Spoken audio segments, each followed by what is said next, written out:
Uh-oh. What's up? Episode 3, Barely Shit Drawers in the house again. Bringing you your local Bay Area sports banter, vulgarity, and off-the-wall, maybe uneducated takes. Vulgarity. We have all three of us idiots from the BSD squad today. Dubz, Zook, what are you guys drinking? Oh, What you got? I'm embarrassed to say that I have Diet Pepsi at the moment. Oh, I'm going to be honest, I don't have any alcohol myself. I'm drinking a yerba latte. I'll What hold is up the going train. on? I'll hold up the train. I got an Anderson Valley Ghost. Ooh. Gosa. I don't know how you pronounce it, but it's a briny melon sour. Ooh, Super good. that sounds Do intelligent. you only drink sours? Oh, always. Actually, I had Definitely two my drinks. favorite beer. I had 2 drinks today. I had a little 21st Amendment down to earth session IPA. You're just double fisting? Oh, you already Yeah. finished it. I got you. Okay. Okay. Looks like me and I got Zook this need to Bubba up our Kush. game for next week. And some Bubba Kush. Oh, there you go. Making it up with some Bubba Kush. I like it. So this week on our Barely Shit Drawers podcast, we're going to be talking about the newly crowned NBA champion Milwaukee Bucks, the new NHL expansion team, the Seattle Kraken, and the NHL Draft that happened today. This is probably the worst time of the year in sports where we only have baseball. We'll be talking some of that and some baseball action. Maybe a little MMA news. We'll see. And the latest football talks, as well as, potentially the greatest financial advice you'll ever get. Oh, yeah. Turn Just super up. solid financial advice coming Yeah. from me. Yeah, Clearly. coming from all us rich guys. Dogecoin. All right. So we're going to talk about the NBA Finals. It was a crazy series. Yeah. It started out looking really good for the Suns, and we all know how that went.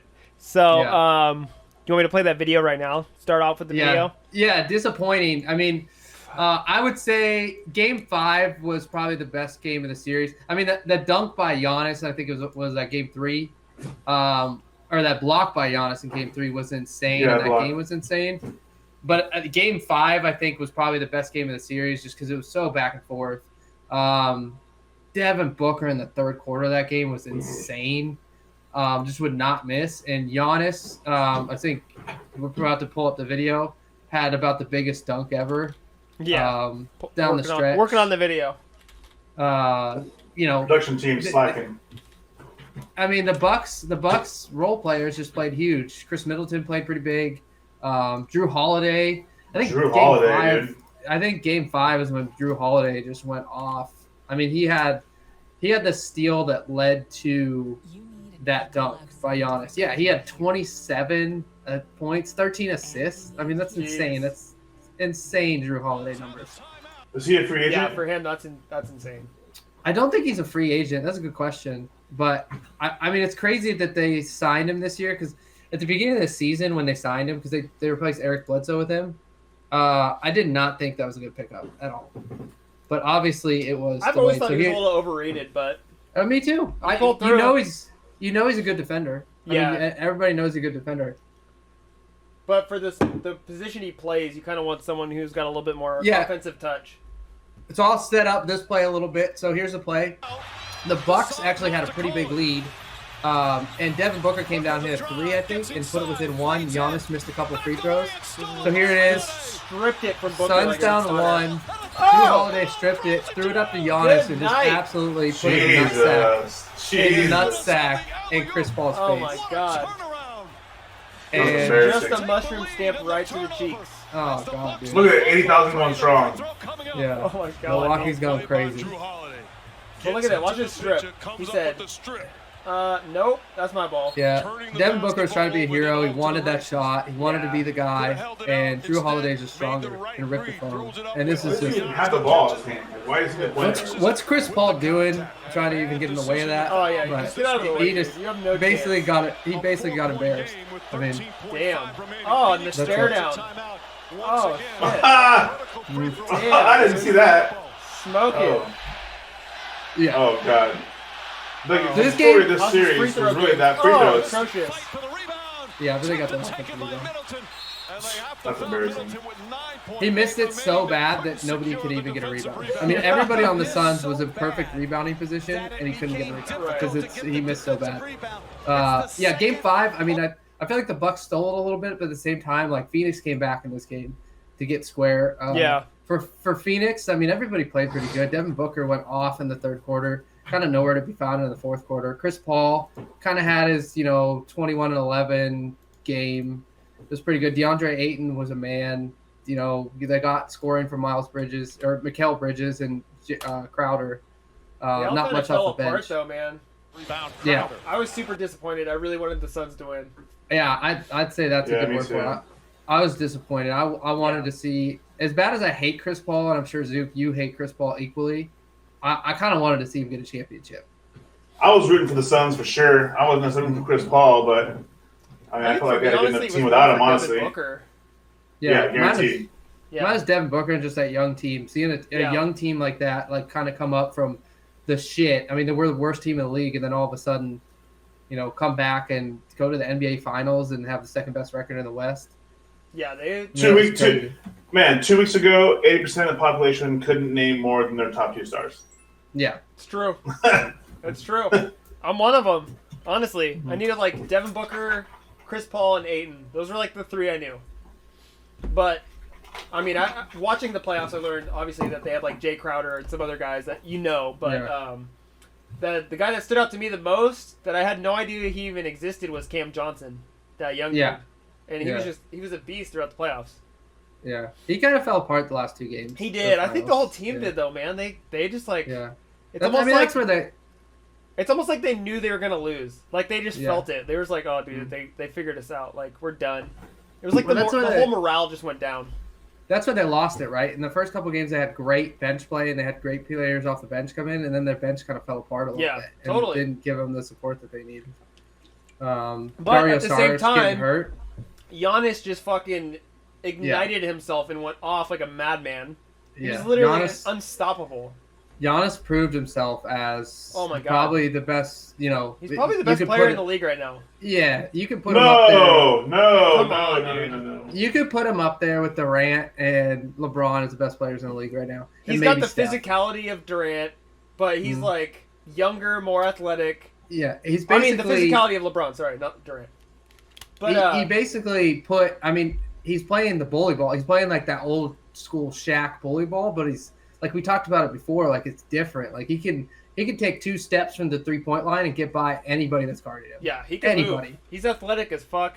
Mm-hmm. He's hella tall, hella lanky, but he's physical too. Like he's insane, dude. I think he's easily the best player in the league right now. Easily. Yeah. Oh, easily. I agree. Oh my god. Name one that's better. I think it's Kevin Durant. Kevin Durant. Kevin missed the winning is by shot. Far better. Okay.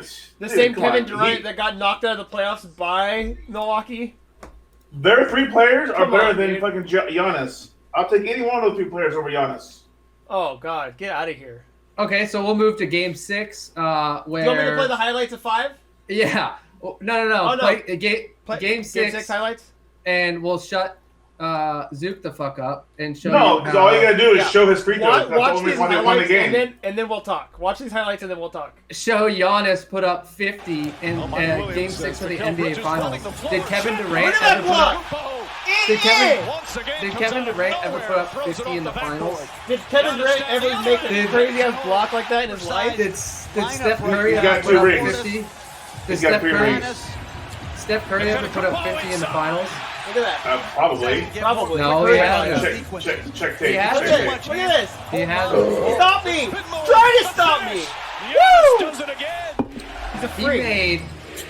He went 17 and 19 from the free throw line. That's the difference. Absolutely. Oh, on 8 minutes. Okay, I'll do this second. No, but they lose the game if he is a normal free throw shooter. He's like 30% normally. He came out of his bucket like, what the fuck? Giannis tied up, finds Holiday. Holiday trying to get it going. 1 for 11. And Coming Tetakumpo in. gets Good inside stop. lane Nah. and banks it home. I mean, listen. I'm not saying he's not good. I'm not saying he's not good. Roman My point is, I think he's a flawed player. I think he's flawed. Like, I don't think he's like the one man wrecking show that everybody says he is. Like, he got one good game. Okay. He just carried this team on his back for championship. Look at that block. 24-second. He's blocking and he's just putting everything in down low. Games by one of the best games of his life. Tetakumpo gets Not the good. The difference in this game was in the third quarter too. effort to I mean, run the floor. Milwaukee and Giannis. Yeah, I think Giannis. I want to say he had 20 or 22 in the Tries a third quarter, three. It's and it was good. just absolutely lighting up. Trying Banging to three threes. like he was Okay. Yeah. Okay. But Yeah. he was an all-star with the I mean, he's a freak. He just backed down DeAndre Ayton Yeah, that's the and thing. made him look stupid. Yep, the players he's doing this shit to down low are guys that no one else in the league can do that shit to. Might have tried. Well, I don't believe that. I mean, Crowder's a big dude, but Aiton's not that big. I don't think anyone's an elite defender. He's tall as fuck, dude. He's slotting people left and right. And there Will Booker. Swat and good are different things. Putting up 50 down They were low. really struggling offensively. Holiday inside of Good Tetakumpo, night. lays it up and in. Turn these on. Come on. Booker Come to on. Paul. Shot clock at 8. Come on. Booker and Portis once again. My boy Devin Booker on the Booker. drive. Left I feel like everyone knows that the best team in the NBA. No, come on. Giannis. Neither one of these teams is the Dude, best team in the if you NBA. take into consideration how good he is at defense and how dominant he is at offense, because of the combination of the two, he's by far the best. Yeah, he's the best player. He's the best well-rounded player. Kevin Durant is very good at defense. Though. I mean, I'll give you that. Kevin Durant's Kevin Durant. probably the second best player in the world. So, like, of course, Yeah. Kevin Durant's hella good at everything. If you're trying to compare the two, I think Durant's still a better player, but Giannis right now is he got lucky because I think Kevin the Durant net- is a better offensive weapon than Giannis. I think Giannis is a more dominant player overall. Yeah, I Are think you giving the ball to Giannis in the final shot of the game? Yes, I am, because Kevin Durant missed. no, hold on. No, I'm not. I'm not. There's a different player on the Bucks that takes those last shots, that takes the clutch shots. Chris And that was Chris Middleton, Middleton. Chris Middleton. Yeah. Yep. Chris Middleton made a big shot in Game 6 to keep him. I think it put him up Chris- 3 or put him up 4. He banged a fadeaway jumper and he did not shot the ball at all in the fourth quarter. And Chris- he just stepped. I mean, yeah. he did that every game. He did He it every stepped up game. big time in the Yeah. playoffs. Like He's I why said, they for won, him, let's be I've always honest. thought he was a good player, but he kind of disappears. He didn't disappear. Like he stepped up and like played the way he needed to play to win this. Yeah. I think he was probably the second most important player, honestly, from what I've seen. I didn't watch every game, but On that yeah. team, he was for sure, without question. yeah, He's number 2 on that team, and he's a great number 2. yeah. I mean, he shoots the ball well. He can drive to the hoop. He can get to the free throw line. And I mean, he just hits clutch shots. Like he comes off cold, hasn't shot the ball in the whole fourth quarter. Comes off a screen, shoots a fadeaway, and he's probably going in. Yeah, exactly. So He's not a terrible defender, but he's just ultra long. yeah, Yeah, but like I said before, I felt like he was always hit or miss. Like he would play really, really good, and then he would just be like absolutely invisible. yeah, he disappeared. Through the regular season. Mm. So like when it came to the playoffs, I was like, like which version of him are we gonna get? You know But who the other he key to stepped the up. game was? Is Bobby Portis off the bench from I Milwaukee. think it was amazing all of a sudden. Yeah, 16, brought fucking energy. How old is he? I mean, he brought it. 12? I don't know. He's been around for a minute. yeah. He's 26. Oh, he's younger than I thought. Yeah, he's younger than I thought. I thought he was around like for- 30. Yeah, because he played for the Bulls for a while. Yeah. I mean, he's been all over the place. I think he was almost out of the NBA. The play that he like kind of him and Chris Paul got into it a little bit was kind of hilarious because there's a play basically that I think he was driving to the hoop or Chris Paul was driving to the hoop and there's no foul called and Chris Paul tried to walk to the ref and Bobby Portis just like stopped him, like put his hands up and just laughed in his face and Chris Paul just like looked like he was a kid who got his fucking toy His stolen. fucking lunch money snatched Yeah. right out of his pocket. Yeah, it was so funny. That's hilarious. It I missed sucks. that. So Alright, game 6, Bucks are the champs. Giannis, the obvious MVP. Obvious. You know, And I earned, think 100%. 100%. I mean, he shut my stupid ass up. I said they were gonna get Yeah. swept, Yeah, and he probably heard me. I'm gonna say that he watched our podcast, and he heard me, and he was like, "All right, this stupid fucker, like, I'll show them getting Yep. swept." And then the second I said that, it was over. They destroyed them ever since I said that. fuck a tip. Yeah, Fuck that with it. I will show him. Fuck with that tip. So yeah, I said Suns and I said Suns in 5. I mean after the Bucks one too, I was just like, dude, I don't think they're losing. They turned it on, dude. It was yeah, and the other thing is like the Bucks were the next team that had all that pressure on them. Like they can't win a championship, they can't win like the Clippers did in the past, and like the Rockets did in the past, and they're on that route. And this kind of just shut up all the haters, and it was just like, even though there's a bunch of injuries and all that crap, like they still got a championship. Yeah, exactly. I mean, they got a championship, and you can't argue that. And in the end, on top of that, what do you think people would say about Giannis if they lost? Oh, 100%. He's a choke artist. Yeah, he can't do it. He in would big be moments. a choke artist. He'd be like, he's overrated, all this shit. But he proved that he's not. Like everything people say about him and all those MVPs 50. he won, he fucking deserved those, and he proved it. Even if he scored 50 in every game, they still would have called him a choke Oh artist. yeah, exactly. He would have been the next LeBron. Right. Like, totally. You two would have been this. You would have been the one saying it. You two would have been the one on the 100%. fucking bandwagon. Yeah, I would have called him a choke artist. I know for a fact, dude. Well, like just like you said, we're comparing him to Durant, and you're like, well, Durant's got 2 rings. It says something. It means something. Yeah. You got to be able to finish. That's what she said, by the way. And you look what Giannis has done now. He's got 2 MVPs. He's got one Defensive Player of the Year. He's got a championship, and he has a Finals MVP. And he's what, like 26? Yeah. I mean, insane.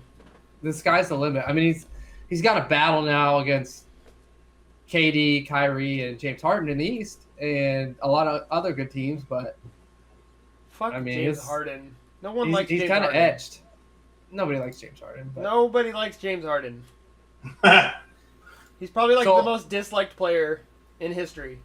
Yeah, nobody likes James Harden. Westbrook's close behind him. Yeah. I respect Westbrook at least. Why wouldn't you respect Harden? Because he's a crybaby, and I don't respect the way he plays at all. Literally, the only reason he's good is because he knows how to get fouls. If that is your strategy, then you're the biggest pussy ever, that's and not you don't the only deserve reason. any respect. That's not the Still only make the free reason throws. he's good. He's a good shooter. Yeah, Like free he's good. throws. Obviously, he's good. I can't talk that much. He's a good shooter. He's he a makes great those, shooter. He But makes those back daddies like no true. problem and just But drills them in it your is a face. huge element of his game. He gets more. He probably gets 3 times as many fouls as any other player in the league. Mhm. He's at the line all day long, and it's just That like, dude, super come Euro on. step. The That's such super Euro bullshit. step with his hands right out in front of him. Yeah, it's such bullshit. I kinda don't cheats. respect him as a player at all. He kind of cheats the game a little bit. Oh, 100%. But I still like I just don't like him. I mean, I don't like his personality. I don't like his gameplay. If he went to the Warriors, I would honestly be like, all right, cool, we got a shooter. But like at the end of the day, I would just feel like you can't feel good about cheating. You know what I mean? It's like winning at a card game knowing that you fucking slipped an ace in there or something. Like it's just not honorable. I can't stand behind it. I don't know. I don't like him. I don't know if it's cheating, and it's no different than Barry Bonds doing fucking PEDs for 15 years. It's the same shit. Yeah, if you're fucking taking like steroids and shit and hitting all these home runs, like at the end of the day, do you really feel good about it? Like all those records, knowing that I know, but it's different. Like that was when you illegal. go to bed at That night, was you know illegal. for a fact all those home runs were because of the fucking steroids you were taking. It had nothing to do with pure talent. Nah, dude. Barry Bonds was good before the steroids. He was, Yeah, but it definitely he's a made pure a difference. hitter. Come on, dude. He was hitting 40 home runs a year. It's just he got that extra 30 with steroids. Same with UFC fighters. Though. These guys, like, what was that Brazilian fighter? He's the guy that almost beat John Jones. I forget his name. Vitor Belfort. Remember Vitor Belfort? Yeah. Dude, that guy was on performance-enhancing drugs literally every single fight. Yoked out of his mind, like, roid raging the whole time. Winning all these fights, and then they like caught on to him, and they told him he can't do that shit anymore. Like they cracked down on it, and all of a sudden he showed up to the UFC fights, and his fucking titties were all sagging. He looked hella gross. I seriously don't think he won a fight again after that. That's hilarious. Yeah, it like made a huge difference in his performance.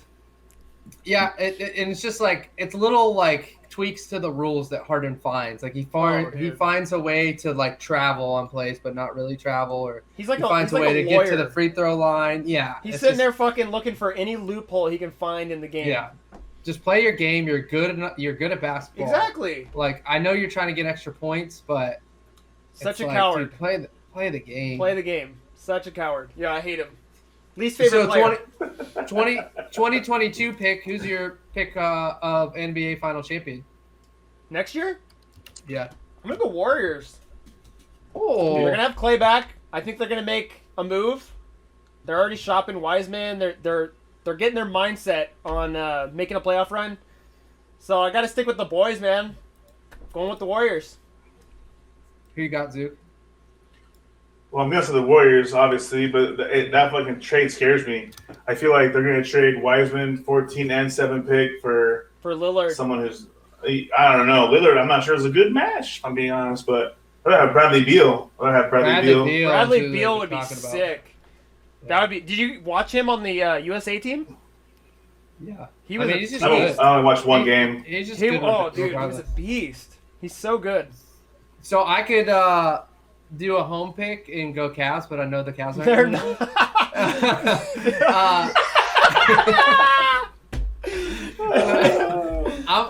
I'm picking the Nets. What are the odds? What's the Vegas odds on that one? The worst. Like the worst odds. Like if I'm looking up right now. I'm pulling it up. If I bet ugly. I should probably just put $100 on the Cavs because if they win, if you win, you're gonna get become a millionaire, dude. Yeah, they're like 1,000 to 1. Mm-hmm. All right, so we got Warriors. You said Warriors too? 2 Warriors and who? The Nets, dude. The Nets. Okay. What are they, Zook? 50,000 to 1.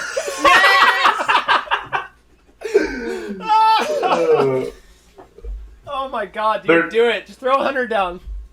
They're tied for the highest with the Pistons and the Rockets. That would be so funny. Oh I'd win $500,000 if I put 100 down. That's insane. Just do it. Why not, dude? $100. Dude, why not the Cavs? I've spent more than that on the weekend at the bar. Dude, so we're putting this down. 2022, 10,000. You guys both have the Warriors to win it, which is a weird pick. I got the Nets. Mine's the best pick. Mine probably has the best odds too. I don't know, dude. The Nets are the odds. Choke artist Kyrie. Yeah. Plus James Harden's a pussy, so there's that. Yeah. Well, they were on track to get there this year until injuries happened. It's true. I don't think the same team is making the finals though. I think that team's gonna be different. I got a funny feeling they're gonna make some moves. They have to get like other people than Joe Whaley's on their bench. Plus, you got to think about this: Steph Curry, Klay Thompson, Andrew Wiggins, all those guys. I know, but you think that Klay Thompson's going to come back and be the same? And if he's going to come back halfway through the season. They said they said the same shit about Kevin Durant. Look at him; he looks just fine. Same injuries. Exact same injuries. He missed a year and a half. Yeah. All right, hold on. Listen to this. I'm going to give you, since we're doing sports and money advice, here's the first tip of the week, $500. $100 on the Cavs, Pistons, Rockets, Thunder, and Magic. Pulled out $500K if you want to win. All right. Let's go. Unbelievable. Very bad bet. Yeah. Unbelievable. Terrible. And other basketball news, I'll wrap it up here and just tell you guys that I played in my first rec league basketball game last weekend. How'd that go, dude? Fucking awesome. Did you get dunked on? No, dude. I thought I was completely to your forehead.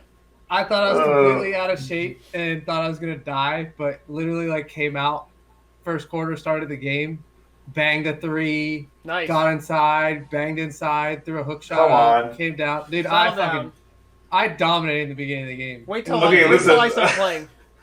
I need to visualize this more. So we played rec league football, so I know what that looked like. So tell me, are you guys running plays? Are we screening on D, or are we just free-winging? Yeah. We're all basketball players, so we all grew up playing basketball, so we know what to do on offense. We played together before, so I mean we know our shit. Yeah, we won by 30. Woo. Are you running screens? Are you running screen and pops? Yeah, Oh, we're running screen and rolls. Dude, every time down down the court, I'm running screen and pops for threes or screen and rolls to the basket. I mean, that's my game. Okay. All I know is that when I join, I'm going to be sinking threes like Curry. So watch out. Coming in hot. Never played a day of basketball in my life. Dude, I'm the corner three. I'm the corner three post up. I just post in the 3 corner. Yeah. Dude, I don't move much. I'm a defensive specialist on our team. I'm a screener, and I'm pick and pop. Like I will grind you. I will back you down and give you the dirt shot all day, and you can't fuck with it. Dude, just you're basically you can't fuck with it. You're basically just a white DeMarcus Cousins. Yeah. With the biggest calves ever. Yeah. Just backing that rumpus up. So I'll be continuing to tell you, Rec League, we don't have a game this weekend, which is good because I'm going to be out of town, but I'll keep you guys up to speed as the year goes on. We're going to need some footage. Hopefully we'll get some Rec League hockey going again soon. Yeah. With COVID opening up a little bit. So we can keep you up to date on that shit too. Yeah. Join the league, Tith. What are you doing, dude? Dude, I haven't played since March of last year when they closed. Mm-hmm. That's how long it's been since I've touched the puck. That's what happened with basketball. I hadn't played since March when we were in our league last year, and I literally practiced this whole week just because I was like, I'm not gonna go out there and be fucking booty when I get on the floor. I literally put up probably 500 shots a day, just trying to get my stuff, and I went out there. I didn't look like booty. My conditioning was not the greatest, but. Speaking of looking like booty, I went out and hit some golf balls today. We're playing at College Park High School. Oh, shit. Okay. Oh, nice. I think they have a pretty nice court, too. The inside one, right? Yeah. Yeah. Well, you play on, outdoor, rec league or just, outdoor courts like a Walden or something like that. These courts are so small, and you go to an actual high school gym, and you're like, fuck. Yeah. Oh, so much more you not want to run back and forth so on much this more thing. running. Getting too old for this shit. I went out to the driving range today, busted out the old clubs, getting ready for that. What's up? Busted out the one wood. Oh, dude, one wood all day. I was crushing a couple. Old I did clubs. all right. I did better than I thought I would do, honestly. When I went out there, I was like, ooh, I haven't played golf in 2 years. This is going to be ugly. But I probably left off where I was. I'm not good, but I wasn't fucking terrible. I always, when I leave golf off for a while and I pick it back up, I feel like I'm awesome when I start. And then, I hit a couple good shots, and then it just kind of falls off real quick. That happened to me, dude. The more I was hitting, the worse I was getting. Yeah. I just started slicing it more and more. Especially my short game. Short game, I'll hit, one good chip shot. I'm like, oh, I'm awesome. I got it. I'm back. And then, the next one, I'll fucking duff. And then I'll, hit it, super thin or, So I was out there with one of my colleagues from real estate. And he was crushing some, dude. He's hella good. So I think I might be recruiting him for a golf tournament. Us three and that guy. Not Anthony? Sorry, Anthony's going to have to stay behind on this one. Dude, Anthony. No, I'm going to... Anthony, dude. Anthony, let's go. Dude, what are you doing, dude? Dude, he's just hiding back there. Doesn't want to hear it. What are you doing? He's already getting the boot off the golf team. Dude, Dubz. Zook has consistently played golf, so, we always know your game is good. Well, this kid's got to carry the beer pouch. That was Anthony's only job, so... No, Andrew is really good. He's probably been playing his whole life, so he's pretty solid. It'll be nice to bring in another ringer for our team because I'm hearing that some of the guys they're bringing in this year for the golf tournament are pretty good. One of the guys from the electrician shop is ex-pro or something. So he's supposed to be hella good. Dude, we literally won by 16 shots, bro. Oh, I know. People were We so pissed. destroyed last time. It was ugly. And we played horrible. And we played terrible. Yeah, we were awful I that played day. horrible. But no, we'll be good. I think we're gonna crush this time for sure. We got this. What would give you any other clue we wouldn't? I mean, Jesus Christ, 16 shots? I think we won by 6. Let's not get crazy. I think it was 6. Yeah.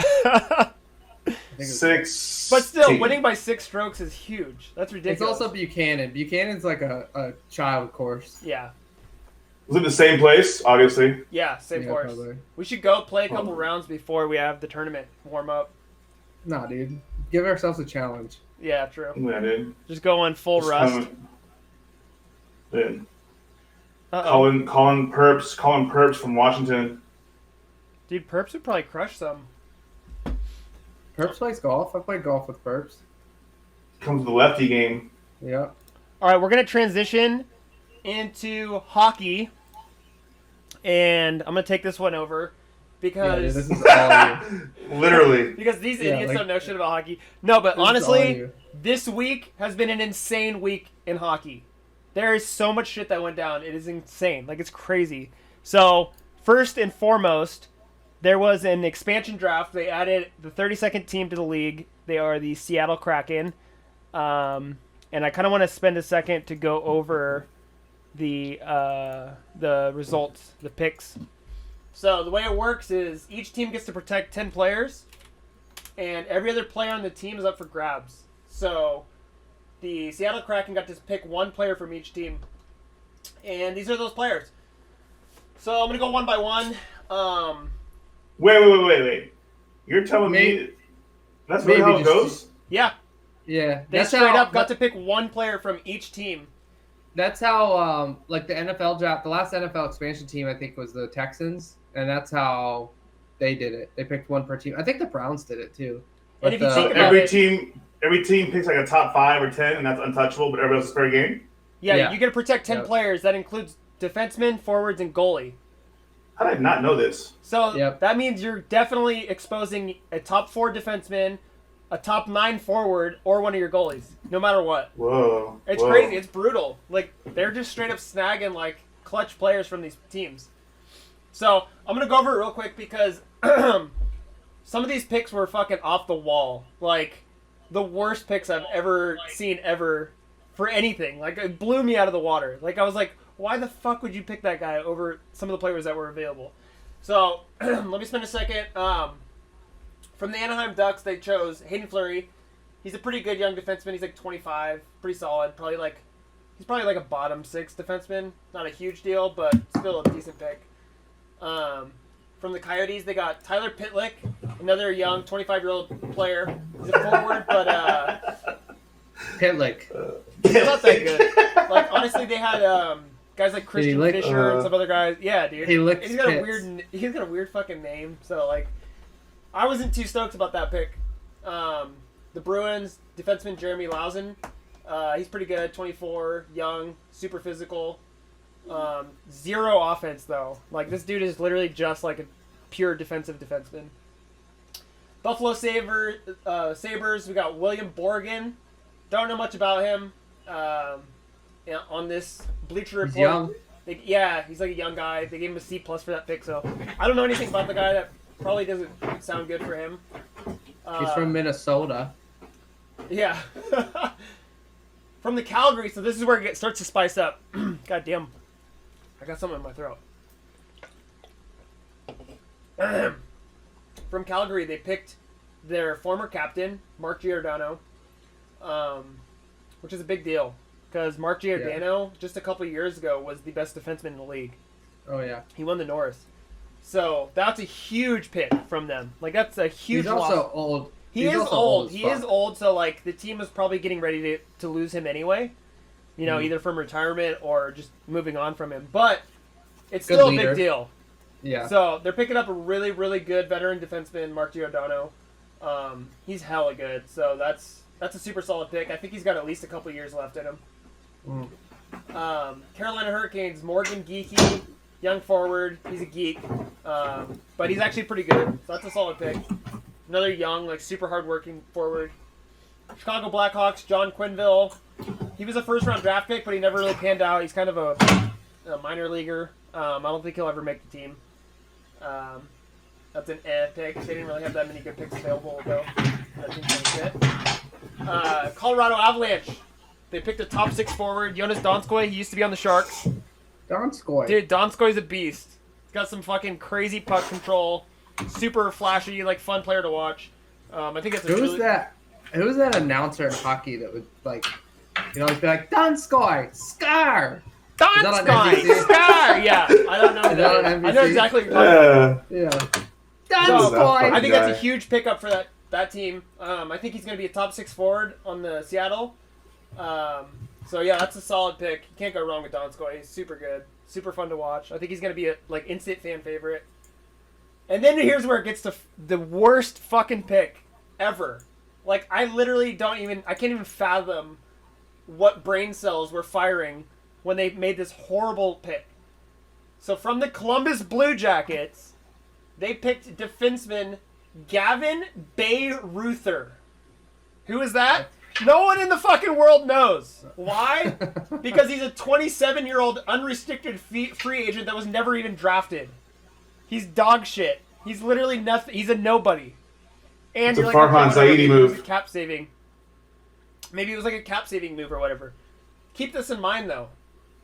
The Blue Jackets exposed Max Domi. Max Domi's like 25 years old. He's easily a top 6 forward. He's like you don't have to pay him that much, right? He's only making like $5 million. Like, that's not bad. Like, that's super average, if not low, for a top 6 player. He's young. He's got a physical streak to him. He's a super hardworking player. He's got tons of offense. Crazy that they would pass up on a guy like that. Like, Max Domi, like, that's a guy I would love the Sharks to get. I would, like, trade for him. They had a, like, open range. Just, you could pluck him out of thin air and have him on your team tomorrow. And they passed on him and picked fucking Gavin Bayreuther. You want to hear Gavin Bayreuther stats from 2021 season? Oh, yeah. Blue Jackets? Well, first of all, did he even play in the NHL? I don't think so. Yeah, dude. Did he? Yeah. Oh, they're probably 9. Okay, I'll give you the stats. 9 games played, 1 goal, 1 point. His plus or minus was -1. 7 penalty minutes, 16 shots on goal.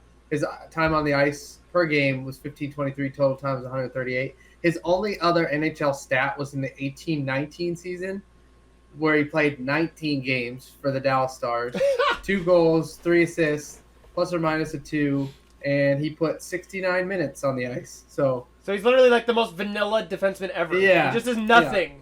Yeah. He's not physical. He's not offensive. He's literally just a presence. He's just existing on the bench. You could have Max Domi. Max Domi's a freak. He's so fun to watch. He's basically like a younger Jonas Donskoy. Like, I don't get it. And he's not expensive. So, like, that blew me away. Like, when they made that pick, I literally just, like, shit myself. I was like, what? What are they doing? This guy's an idiot. Anyways, moving on. I think that pick was the worst pick of the entire draft. Of all the teams that they picked from, that was the biggest upset, in my opinion. That was, like, the one that stood out to me the most. Dallas Stars, they picked Jamie Alexiak. He is 6'7", 255 pounds. Jesus Christ. Decent defenseman. So, that's an obvious pick. I think that's who I chose them to pick because he's a freak. He's fucking huge. Like, why not have a guy like that? A fucking giant. Oh, he's Jesus a giant, Christ. dude. He literally looks like a troll. Hold on. Let me share this screen with you guys. Watch this. Look at him. Like, missing a ginger. tooth. Missing a tooth and shit. He's a He ginger. literally looks like a troll. Right? So anyways, that pick made sense to me. I thought that was a good pick. Big defenseman. You can always use a guy like that, especially for a new team. They're going to definitely want to establish themselves and be like super physical because they're not going to have a ton of offensive upside or talent like other teams that have been around. So, solid pick. Detroit Red Wings, Dennis Cholowski. He's a young defenseman. He's kind of physical. It's an pick. I don't really see the upside in that one. That's kind of weird. But at the same time, the Red Wings are kind of a shit team also, so they probably didn't have a ton to pick from. Not that big of a deal. From the Edmonton Oilers, Adam Larson, super solid pick. He's really good. He's going to probably be like their top pair defenseman. He's going to be like, 20 minutes a game. Super physical. Hits fucking everything he sees. Him and Giordano together is going to be actually pretty damn good. Like, that's a super solid D pair. So, they're starting off good. They're loading up on defense. From the Florida Panthers, Chris Dreiger. Good pick. What the fuck is going on? What's up? Sorry. It's all good. Yeah, good pick. Los Angeles Kings, Curtis McDermott, another fucking giant. Dude's like 6'6", 250. Literally, all he does is fight. He has no offense or... He has no, like, actual hockey skill whatsoever. He's just a fighter. He looks ornery as fuck. Oh, he's so ornery, dude. You know what he looks like? He looks like Hopper from, what's that show? With the kids on Netflix. Stranger Things? Yeah. He looks like Hopper from Stranger Things. For Minnesota, they picked Carson Soucy, another big-ass defenseman, 6'5", like 220. So they're literally just loading up on these fucking giants. Like, this team is going to be terrifying to play against. They're just going to fucking crush everyone. They're like, fuck scoring goals. Like, we already know you guys are going to be better than us, so we're just going to beat your ass. From Montreal, they picked Cal Flurry, which is the brother to Hayden Flurry, the guy they picked from the Ducks. So they actually have a pair of brothers on the team, which is kind of cool. Are they related to Marc-Andre Fleury? No. Not at all. But, yeah, so that's kind of cool. They got a defensive pair of brothers. One is significantly better than the other. I think Hayden's the better one. Callie from Montreal is he's like the 7th, he's like a roster bubble pick. From Nashville, another top 6 forward. Really good, young, flashy guy. He's like 29. He's not that young. Callie Yarncroke. And Marshawn Lynch made the call for that pick, which was hilarious. I don't know if you saw the video. I heard that actually. Oh, dude, it was so I was funny. waiting for that. Yeah, he couldn't pronounce the name, so he's like, "Oh, I got my boy Callie here." I can give you the link. I literally have it open. Oh yeah. Let's post that shit. That was hell funny.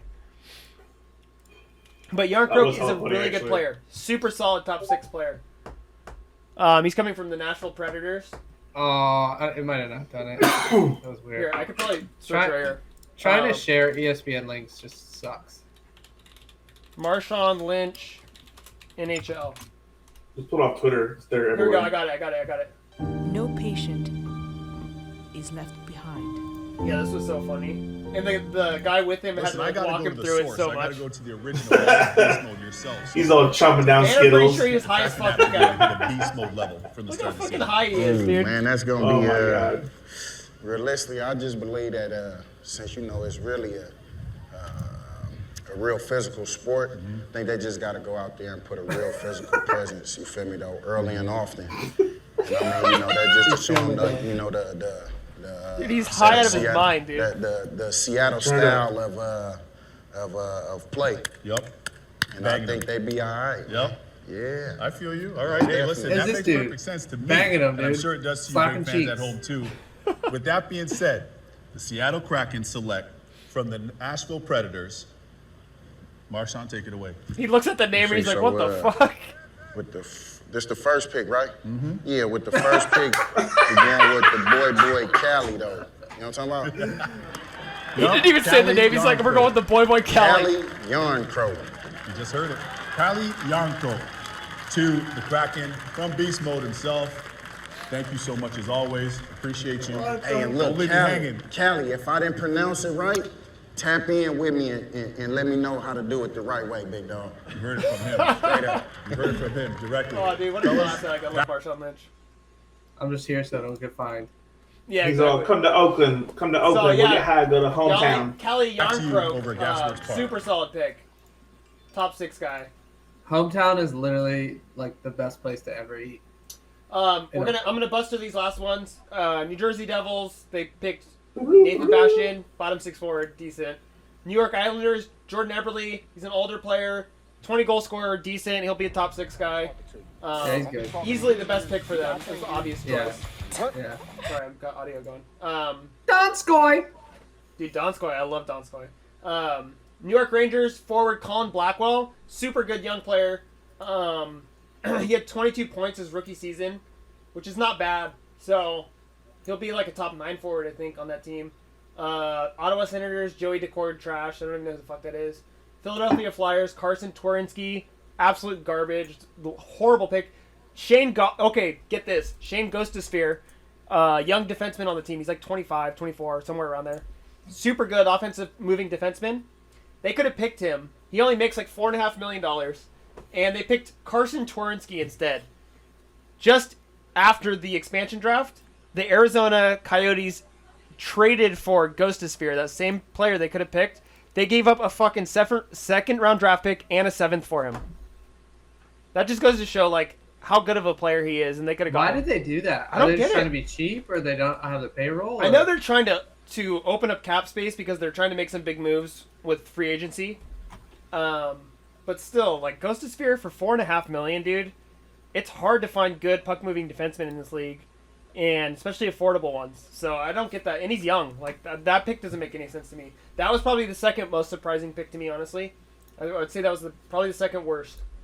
Carson Twarynski, trash. Brandon Tanet from the Penguins, another, it's an ant pick, but the guy hits everything in his sight. Decent player. He's pretty good. Yeah, he's definitely an NHL player, so like he'll belong on the team. San Jose Sharks, my boys. We got forward Alexander True, 6'5", probably like 210, super tall, lanky forward. He's decent. He wasn't really good enough to be on the Sharks last year, which tells me he's not that good because the Sharks were shit. So I think he's gonna be like another bubble roster team player. St. Louis Blues, Vince Dunn, hella good pick. They could have picked what's his face, Vladimir Tarasenko, who's like top 10 scorer in the league. Beast, yeah. But he was a free agent, so they weren't guaranteed to be able to get him. They could have just picked up the rights to him and tried to sign him. But I think this was a safer route. Vince Dunn, 24-year-old defenseman, puck-moving defenseman, super good, solid pick. He's young as fuck too. Yeah, 24. Yeah, super good pick. I mean, they're building for their future for sure, and they're doing a good job. Minus missing out on Domi and Ghost of Spear. Tampa Bay Lightning, they picked forward Yanni Gourde. It's about the grossest name in the NHL. But he's actually a decent player. He's fast. He might be their top line center, which is kind of scary because that's not that good. But he's a good player. He's definitely a top. He's fast. He's quick, fast, right? and anyone you get from Tampa Bay, like we talked about. He plays that Tampa style. Exactly. Right. Any guy from the Tampa Bay roster would have been a good pick. So, decent pick. Obviously he's going to be a top player on that team. From Toronto Maple Leafs, this is a huge pick. Jared McCann. That guy is going to be a stud. Super good young player. They actually traded McCann from the Penguins to Toronto Maple Leafs right before he got snagged. So, that might have been on purpose, but either way, it's kind of funny. That's a good pick. Cole Lind from Canucks. Don't know who that is. Vitek Vanacek from the Capitals. Super good goalie. He actually covered while Samsonov was hurt last year. He was their starting goalie even in the playoffs. So Vanacek's a super good young pick. Winnipeg, Mason Appleton, really, really good pick. 25-year-old. I think he just scored like 25 points last year. So not bad. And those are all the picks. With that being said, I think their team is not that good. Trash. It's pretty weak. But I mean, if you look at the average age, I mean, they're super young. So maybe they'll build for the future, and maybe they have an off season coming up that they can sign a bunch of players. Yeah, exactly. But I mean, they're not going to be the Golden Knights. The Golden Knights came out swinging. They are a super solid team, built top to bottom with NHL players. That's not going to be Seattle. They're going to be a mid-tier team, I think. They're not going to be the worst team in the league, but I think they're going to be pretty mid-tier. Who's going to be the worst NHL team in the league this year? Ooh, that's a good question. It might be the Minnesota Wild. They're pretty bad. Dude, another big NHL topic, which we're going to shift to right now. There was a huge blockbuster trade that happened, and it was with the Coyotes. So, like I already mentioned, they picked up Shane Gostisbehere. Just after that, they traded Oliver Ekman Larson, who is by far their best defenseman, probably their best player. And I think he was their captain. And Connor Garland, who was their highest scoring player, he was a center, to the Canucks for the number 9 overall pick. Huh. They got a couple other things involved in it, but nothing that really matters. That's a huge deal. So that kind of shows that the Coyotes are going into a rebuild. They basically replaced Oliver Ekman Larson with Gostisbehere. That's why they made that trade, obviously. And then, they went younger, got rid of their best player, brought in a top 9 pick. And they made a really good pick with it, but it just goes to show that they're going back to a rebuild. They've been going through a rebuild forever. Like, they're that team that's never been good. And they started doing a little bit better, making some picks. And I think they made the playoffs a couple times recently. But they're giving up again, So, it's unfortunate, but it is what it is. They're kind of a shit team. Shit happens. Yeah, shit happens. So the NHL Draft was on, too. That's right. And actually, it was going on while we were talking, so I haven't even seen all the picks yet. Let's bring that up right now. So give me a couple highlights. The one thing that I see for some reason is there's shit all over the draft, and it looks like players went to Michigan, that shitbag team up north. What shitbag team up north? All right. Michigan. Oh yeah, fuck Michigan. That's where all these players went. All these like drafted players. University of Michigan. Play- University of Michigan. Yeah. A lot of USA teams, which is kind of crazy. But yeah, Owen Power, easily the best player in the draft. That one made sense. That was a gimme. That was like if they don't pick him, they're an idiot type of guy. Super good defenseman. And it's crazy because they just picked a really, really good defenseman in their last draft. I forget his name. Swedish guy. Hella good. So they're loading up on D. The Sabres, give them like 5 years, they're going to be nasty, dude. They're just loading that team up with really good, talented defense. But I'm not going to go through all these players because it doesn't really matter. The one I want Thank God. The one I want to talk about is the Columbus. Thank God. Columbus Blue Jackets, at number 5 pick, Kent Johnson. That's the guy I kind of Another, want. I wanted him to another follow the Michigan Sharks. guy. Yeah, he's super good. Another Michigan guy. Another Michigan guy. Super talented forward. He's going to be a beast for the Columbus Blue Jackets. I know that's Dubz team. Yeah. And then the Sharks got a top 7 pick. They picked William Eklund, who I'm hell of excited about. I was watching his highlights. The dude is going to be a fucking stud. They He's showed so talented. They showed the ESPN ranking on him as number 2. Yeah, he's a freak. They said he fell to 7, which is crazy. So, I'm excited for him. I think it's like the first time in a long time the Sharks have picked someone that's like exciting and like, you know they're going to be good. Because I feel like the Sharks for the last couple years have had really questionable drafts. So, this is like the first time in a while they've made a pick where I'm just like, fuck yeah, like, that's the pick. Let's go. How are all these guys 18? Like, all of them are 18. I think Just some- monsters. 17. You know I know, what's but crazy? that's great. That feels so young to play, like, NHL hockey. Oh, at dude, 17, 90% of these 18. guys won't make the NHL. Okay. 90% So they- of it's them like- are going to go back it's like to their baseball. junior teams. Okay, so Yeah. it's like baseball where you draft guys at 18. And, okay. The only I guy didn't that know that. might is like Owen Power. He's probably good enough to start. Maybe Luke Hughes. Maybe. That's a huge maybe. Only because the Devils are terrible, so they might need him. And honestly, still maybe 17. William Eklund on the Sharks. Because the Sharks have fucking terrible forwards. So there's a possibility that he just crushes it in camp, and they're just like, whatever, let's just put him out there. The Coyotes forfeited their number 11 pick because of Yeah, they pre-combine testing. Yep. They did some sketchy shit and got caught and lost their pick. The Jackets had 2 picks, though, in the top. They had Cole Sillinger, another stud. Really good pick. So the Blue Jackets are loading up on young players. I think they'll be a pretty exciting team soon. Yeah. I mean, the Blue Jackets are kind of like, they follow that trend, like that the Indians do, that the A's do, right? Like, they don't have a huge salary cap. They kind of, like, grind their own players, but they're good. They're, like, decent every year, and sometimes they make the playoffs and are good. Yeah, they really make a big splash, and they're always kind of just looking for something to develop. But speaking of the Blue Jackets, apparently they are looking at trading Seth Jones. Which would really? Yeah. So there's a ton of teams that are going after him. I hope they don't, because I think the Blue Jackets could be good soon. Especially with these picks that they made. Like, they're just right around the corner for being a solid team, so why get rid of a really, really good young defenseman, you know? But it definitely, there's a lot of talk around it, a lot of speculation, so we'll see how that goes.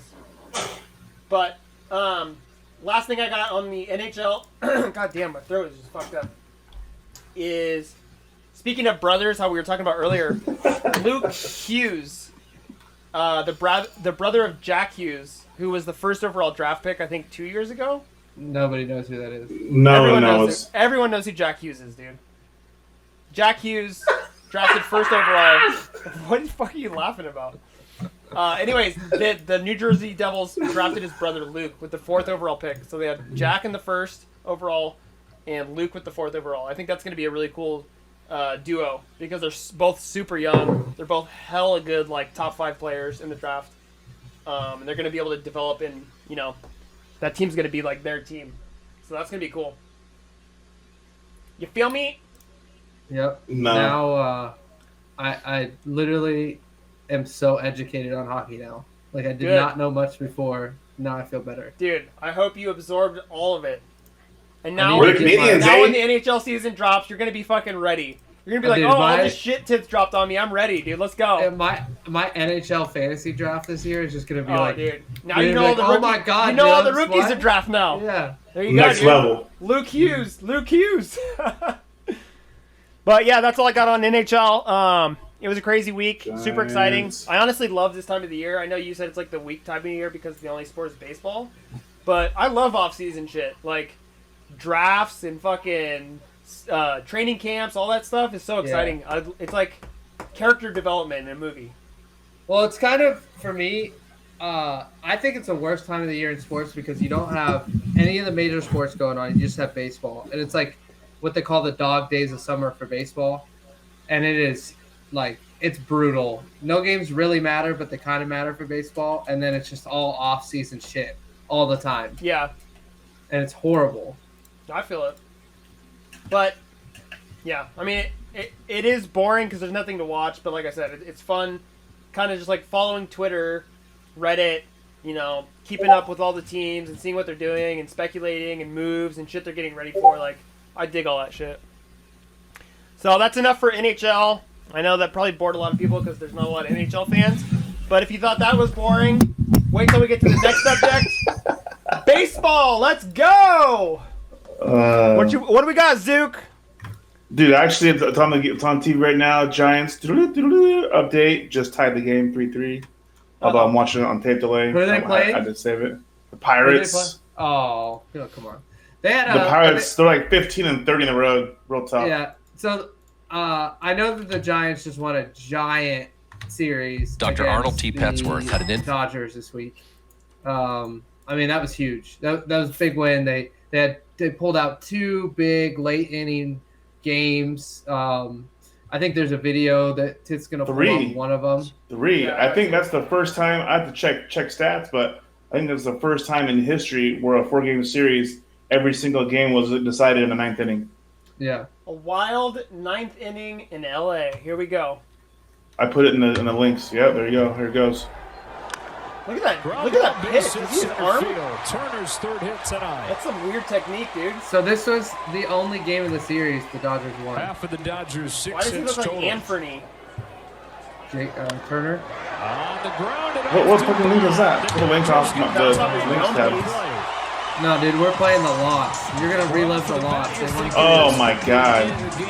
We gotta focus on the L, dog. See what they can No, get listen. better. Listen. See The where they can best make part some of the L. improvements. No, the best part of the L was the home crowd just destroying the best closer in baseball. It's out of Dubon's glove. I'm sure that's going to be an error. It touches a lot of leather, and he's got Oh, yeah. That ate him That's ugly. alive. That's ugly. This must be from like Dodgers. This is Dodger channel. This is SnellyDodger.com. Yeah, dude. Okay, hell? hold on. Like, I'm not even a big baseball fan, but is there anyone in the world that actually likes the Dodgers? Like, come Everybody on. Like everybody south of like Bakersfield. Yeah. No matter what team you like, anybody Fresno. you hate the Dodgers. Anybody Fresno and South likes the Dodgers. Everybody else, which is a lot of people, everybody else in the world hates the Dodgers. Yeah, everyone across the nation hates the Dodgers, and then like a small portion of Southern California likes them. It's like the Yankees. I don't hate I the was just gonna Yankees. say, I just think they're kinda other than the Yankees, they have to be the best traveled team. Like if you go to any like stadium in the fucking major leagues as a visiting team, they're getting the most jerseys in the stands for sure, next to the Yankees.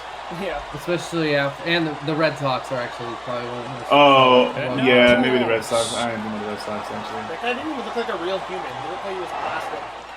Albert Pujols? Weird. He's like 50 years old too. 50 years old. I mean, listen. The bottom line is the Giants just put a huge beat down on the Dodgers, who are the gorillas of the division. Obviously, everyone is hyping the Dodgers and the Padres being the new big battle royale in the NL West. But you can't even see the Giants are so far in first place right now. I think they're 3 up after putting an absolute fucking beat down on the best closer in baseball, demoralizing the Dodgers in LA.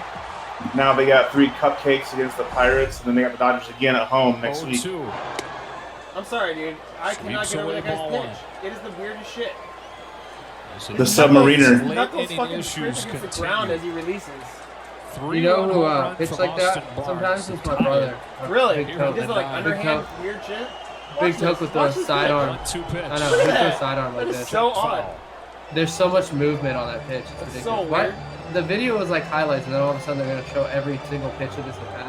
I don't know what's going on here. Just Like fast he forward. literally he choked this event. He choked this game for sure. Uh-oh, what happened here? Nothing. He's going for it. He's going for it. He's going for it. Get it? Did he catch Who that? caught that? What the Yeah, he fuck? caught it. That's crazy. I want to see the hit. Dude, I'm telling you right now, Pujols hits one deep. that was Pujols too. They thought that was game over too. That would have been a winner. What a catch! I didn't even know that happened in that game. That's pretty Oh my sick. God. That's a huge play right there. Look at Look at him, Look, so so disappointed. So pissed off. Oh, dude. I didn't even know that happened. What a catch, dude! That's roller insane. coaster. That's a hell They've of a had, catch. I think they've had 4 or maybe 5 home run snatches. Off the wall. Over the wall. Wow. Oh! Here. That's But he crazy. And he grabbed a beer on the way down. Wow. Dude, that could be twice against Pujols this year. I think Topman took one from the field earlier in the year. Damn. Well, he needs to get like 10 more feet on him then. Stop being a pussy. Dude, the Giants are, and listen, hey, everybody dogged the Giants because Farhan put together a team full of these no-name players. I mean, like literally, there's players on the team now that a lot of like really good local analysts had no idea who they were. Tyro Estrada, Ryan Bossler, you know what I'm saying? These are starting infield, and they're just balling out of control. Lamont Wade Jr. I don't know who the fuck that guy was. Yeah, exactly. Yeah, that's crazy. But- That's a hell So- of But a everybody they bring is a stud. The Dodgers. I just sent a link to a video to you, or actually Zook sent it earlier. Where at? In the Discord chat. The biggest thing was Kenley Jansen is probably the most hated closer in baseball. Obviously because he plays for the Dodgers and just I don't like him, and I'm not even a Giants fan. He blew 2 saves, and he's probably one of the best closers in baseball. And it was just like one of those moments where like you just smile about it because he's such a douche. Is it the Kenley Jensen blows the game one? Yeah, the he's second literally time. he was literally him and Bueller were literally 6-0 against the Giants. Never blew a save against the Giants. Then this happened. All right, hold on. Wade. Put that up.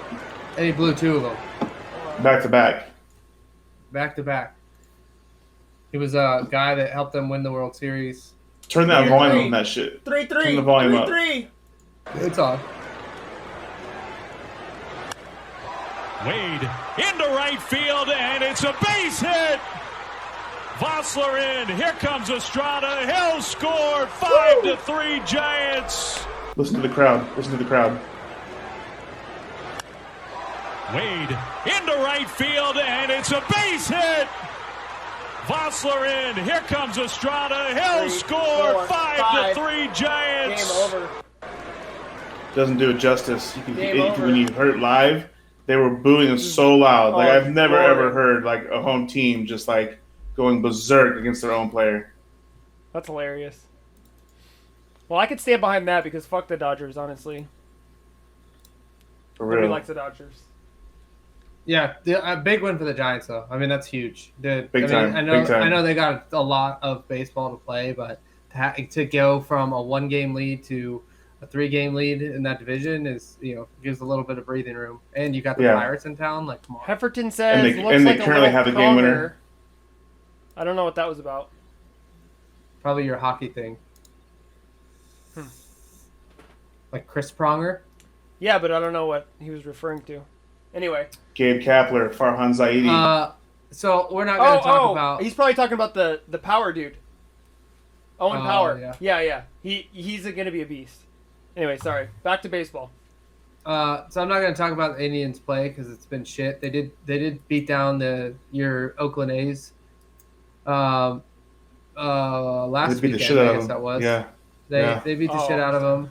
Did they sweep? now Did they sweep? No, they won. No, Lost they one lost. game. They lost one, and then they're Yeah. playing the Astros, just getting their asses beat.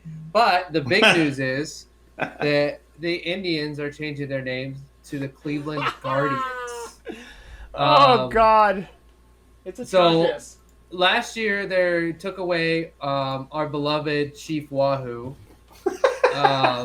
which is like cool. Like I get that it could offend some people, but like Okay. Chief Wahoo, like I grew up on that shit. I'm gonna like, stop that's you right there because I'm gonna share something that a lot of people are probably gonna be offended by, but I don't give a shit. Oh boy, it's hot takes, bullshit. hot takes. This is the hot take. I'm so fucking tired of people being offended by the stupidest shit in sports. Like, teams left and right are having to change their names, and their names aren't offensive. What part of being called the Indians is offensive? Okay. I'm an Irish and Swedish person, right? If they had a team called the Swedes, if they had a team called the Irishmen, the fucking Vikings, the Englishmen, whatever, like anything to do with my heritage, the Britons. They could call a team the Leprechauns. That doesn't offend me in the slightest. And if anything, it's representing me and my culture. It's an honor. It's an honor. So I'll give my take. How the fuck is that offensive in any way, shape, or form to be called the Indians if they're literally basing their entire team off of that culture? I think it's an honor. Redskins. I think the Redskins were right to change their name. That one makes sense because that's actually bad. like a derogatory term toward an Indian. But an Indian just calling it the Indians, like that can't be offensive. No, but at the same time, that set a precedent that said, okay, I can say that I'm offended by a name, and they're gonna change it, and then. But it's bullshit. Like, Chief Wahoo, like I said, Chief Wahoo is like it was the logo of the Indians. I grew up loving the Indians. That was my favorite team in Cleveland for the beginning of my life. So everything I had a Chief Wahoo. Like this is an Indians hat with a C on it. I mean, I love Chief Wahoo. I get why they got rid of him because that's a weird depiction of an Indian. But the name, the Indians. Fuck that, dude. If I was an Indian, if I was a Native American, I would be so stoked. The Cleveland Indians would be my favorite team just because they represent me. Even if I was from fucking California, I'd be like, oh, I'm an Indians fan, right? Because that's their team. I'm an Indian. Why not fuck with the Indians? Yeah. I'd like to have, like, somebody that was Indian and, like, literally ask them a question. Me too. I want to hear from someone that's actually an Indian and see if they've ever been offended by the Cleveland Indians or if it's just a bunch of fucking hipsters that are just trying to be aren't even Indian. Yeah, exactly. So or like 10% Indian. I hate it. I hate it. Tith, I'm gonna have you pull up the Cleveland Guardians logo too, which is trash, and they changed and they changed Cleveland. It's so bad. But on the same token, I was yesterday. I learned something that kind of opened my eyes a little bit. I was at this dude's house, and he had this scarf on the wall. And the scarf had a swastika on it. And I was like, this is like an Asian dude. Like, what the heck? And I was like, dude, why do you have a swastika on your wall? And he's like, that's not a swastika. He's like, that's a sign for peace in Asian culture. He's like, they put this sign on hospitals and, places of healing all over their towns. It's just got such a negative connotation throughout history because the Nazi Germans used it. Stole it. That now it's just looked at as something terrible, and I was just thought to myself like that's this in a nutshell. That's this. Like if I put a swastika on my house right now, everybody would think I'm white supremacy, where I could have been just putting it on my house to like represent Asian culture. Yeah, but with that one actually has a well-known negative connotation associated with it. Yeah, so actually... For that, I understand. My wife chimed in. It was Native American culture. Sorry. Oh, it wasn't Asian. But anyway, yeah. For that one, it actually has a very well-known negative connotation. So that one I can get if somebody was offended by.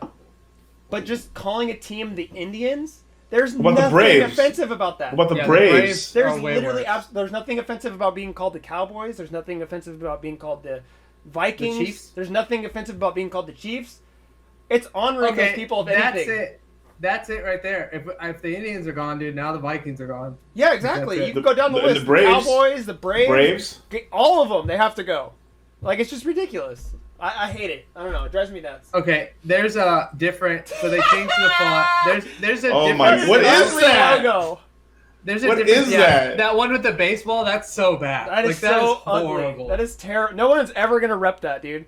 Everyone's going to keep their Indians jerseys. Dude, this is it. Dude, I'll show you right here. I'm keeping this forever. That's hilarious. Are they gonna stop showing like the best sports? I got it on my wall. What? Oh, See, that's yeah, so over here cool. now. Dude, Wahoo. I don't know. It drives me nuts. Dude, that's part of like one of the best sports movies of all time. Like, what are we gonna stop watching Major League now? Come on. It's messed up, man. It's messed up. Yeah, straight bullshit. Straight bullshit. Honestly, Yeah, anyways, I feel like it's more discriminatory to change the name to get rid of it.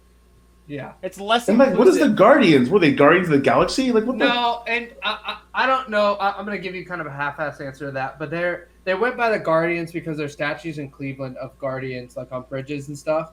So they took that name from like art pieces in Cleveland, which is kind of cool. But that wasn't even in the conversation. It was like spiders, and there was like a bunch of good names. coming No, up Guardians. before, but- Guardians was always in the conversation. The spiders were what it was my pick, really. It was what the Indians used to be called before they were the Indians in the Right. 1890s. They were the Cleveland Right. Spiders. I think it was like 1870s to 1890s when they were first a baseball team. They were the Cleveland Spiders, which I was like, oh, that's awesome. That's history. That's got something to it. Like, even though the Spider is a weird nickname, that'd be cool as shit to be called the Spiders because there's history to it. Yeah. Automatically the best jerseys in the major leagues if they have the spiders. Yeah. Yeah, right. But yeah, I don't know, man. That sucks. I know for you as a Cleveland Indians fan, it's probably pretty disappointing. I know. Think about a team that you grew up loving and they changed their name. Well, yeah, think about the 49ers, dude. During that time, fucking scumbags. The Raiders? The 49ers. And the Raiders. I know the Raiders come out like an iconic imagine symbol, if they dude. forced those teams to change their name. I'd be pissed. Yeah. So, I don't know. I think the world is a little too sensitive right now. People just need to chill out and relax. That's okay, though. I mean, I'll get over it, I think, but I'll never, like, I'm glad that I have this hat that I showed you. I still have an Indians jersey. I got hats. Like, I'm not going to buy any new shit. I'm going to try to carry this on forever. Oh, hell yeah. And now it's got, like, a retro feel to it because it's old school. Yeah. Nostalgia. Yeah, a little nostalgia going. So while we're on baseball, we're going to talk about a little well-known sport. Disc golf this week, kind of give you guys a quick update. I sent a video over, but I mean, basically, there hasn't been a lot going on in disc golf since the World Championships we talked about in the first episode. I didn't get your but video, by the way. they only sent it's just in the video tab. Oh, I got you. Oh, I got it. So this week they're playing a major event. It's not considered a major event, but it's a DGPT tour event. It's at Toboggan in Michigan, which is a sick course. It's a sick-ass course. One of the courses that Paul Macbeth shot 18 under on, like a perfect round in the past, which is just insane. Like huge elevation changes, everything like that. So it'll be a cool one to watch, when they come out to watch on Joe Mez and watch on some of the other stuff. Dude, we've been kind of dropping the ball on disc golf ourselves. Yeah, I haven't played in like 2 weeks. Yeah, I didn't play in 3 weeks, and I just played this week. Oh, you did? Nice. It was a little rusty. Where'd you go, Walden? Walden. Nice. I made 2 60-foot putts. I see way more cornhole on TV than disc golf. Why? Yeah. It's going to pick up, dude. Trust me. It's going to pick up some steam here. Disc golf just signed an agreement with ESPN. Did they? Like last week. Yeah. Oh, that's huge. Let's get those can jam finals up. Yeah. Dude, I'd dominate. That would be sick. Yeah, come on, bro. Come on. I'll be Dude, I literally dominate. I used to be really good at can jam, and then I started playing disc golf, and it fucking destroyed my game. Yeah. All right, here we go. Hello and welcome to the historic 18 under round shot by the man, the myth, the legend, Paul Macbeth. The legend. My name, Jeremy Colling. I'm joined by none other than the man himself, Paul. We are here, second round from the 2018 Great Lakes Open. Like 18 holes, he shot a perfect round. 3 players tied at the top, shooting the course record at 11 under. Dude, What's going through your head coming into round 2? Par 3 turnover shot. Round 2 is just Wait, this looks like the course we played at the lake. A few mistakes that I made, but really just kind of throwing like 300-yard bombers. Play this course. Kind of looks like the Placerville Lake. It's a open. Oh, totally. course. Yeah. super deep. It kind of has that feel, but it's a lot more elevation. Well, I guess it's a pretty good mindset coming into a round where the conditions are calm and the course is really set up to be attacked. I mean, that's attacked what this is. Like what the course was done up and down. 11 down. Yeah. That was a great round. By all standards, we thought that maybe low 50s would be the course. Anyway, just wanted to give it. The course kind of lengthened this year. A lot of new tee pads, a few new basket placements. Golfer, so it was kind of new to all of us. So we didn't know whether 11 under was great or if it was huge turnover shot. Going to be, kind of average. So walk us through this team. It'd be fucking hilarious if we were like, we're like out at Purpse's wedding. We show up at the Tahoe Discord and guys like just chilling. It's like solid. 177 feet, and you just have to control it on. Look at him, dude. He's just like, 35 foot outside the circle. About 35 feet. And we're just going to start off the round with a little slow-mez action, just outside the circle. That's deep. That's good stroke there, and that's a bonus birdie. It's the fifth hardest hole in the course, and it's certainly one that you feel really good about doing. Yeah, starting out with a putt like that is always a great feeling. That's probably the part of my. It's ridiculous. That's the only thing I do well. That's enough of disc golf. I wanted to have a quick discussion on this because I don't know if you. I know Zoop kind of follows this. I'm sure. Tiff, you've seen this a little bit. I read about it. The NIL, basically college players profiting off their name, image, and likeness. Nick Saban had a press conference for Alabama and basically was talking about his quarterback, Bryce Young, and was like, hey, this guy's making probably $1 million this year off his name, image, and likeness. Yeah, which is he said almost literally crazy. It's insane. Like crazy.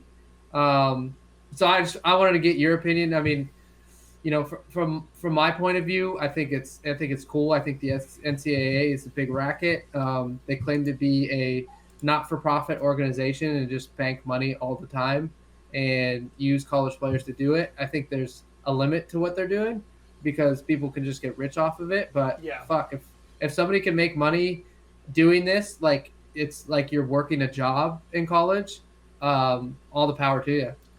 I think it's going to be really good for the sport too because I think it'll help start recruiting more people, more incentive for guys to go to college and actually try hard. Yeah. So, and those guys are the ones that deserve the money. None of the fucking CEOs and stuff that are getting rich. The players are the ones that are putting in the work and really deserving money. So I think it's good for the sport. I'm on the fence, man. I don't know. I see both sides. I could make arguments in either direction. I mean, it's a tough precedent to start now because do you give the championship back to the Fab Five now? I mean, do you start going back and doing retroactive championships? True. Reggie Bush. Yeah, Reggie Bush. I mean, back. And I feel like it's going to lower education. I feel like people are going to come into college thinking there's going to be a quick bank and then not focus on their studies, right? Not that they are now. Don't get me wrong. Like the players that are actually making the money aren't the ones like that are scholars, but I'm just saying I just feel like it's gonna make like a different product. I'm not sure how I feel about it. Sidebar: when I look at you, Zook, I feel like I'm like tripping. Like your head is just like, bro, just green screen, booger, digital. Dude. A giant booger. Just fucking liquid booger. Come on. No, I think you're right. I think there's a good viewpoint on the other side that. Like people get these scholarships. They're student athletes. They get their college paid for, which is a big expense, and that's what you're going to. That's why you get a scholarship to get your college paid for, get an education.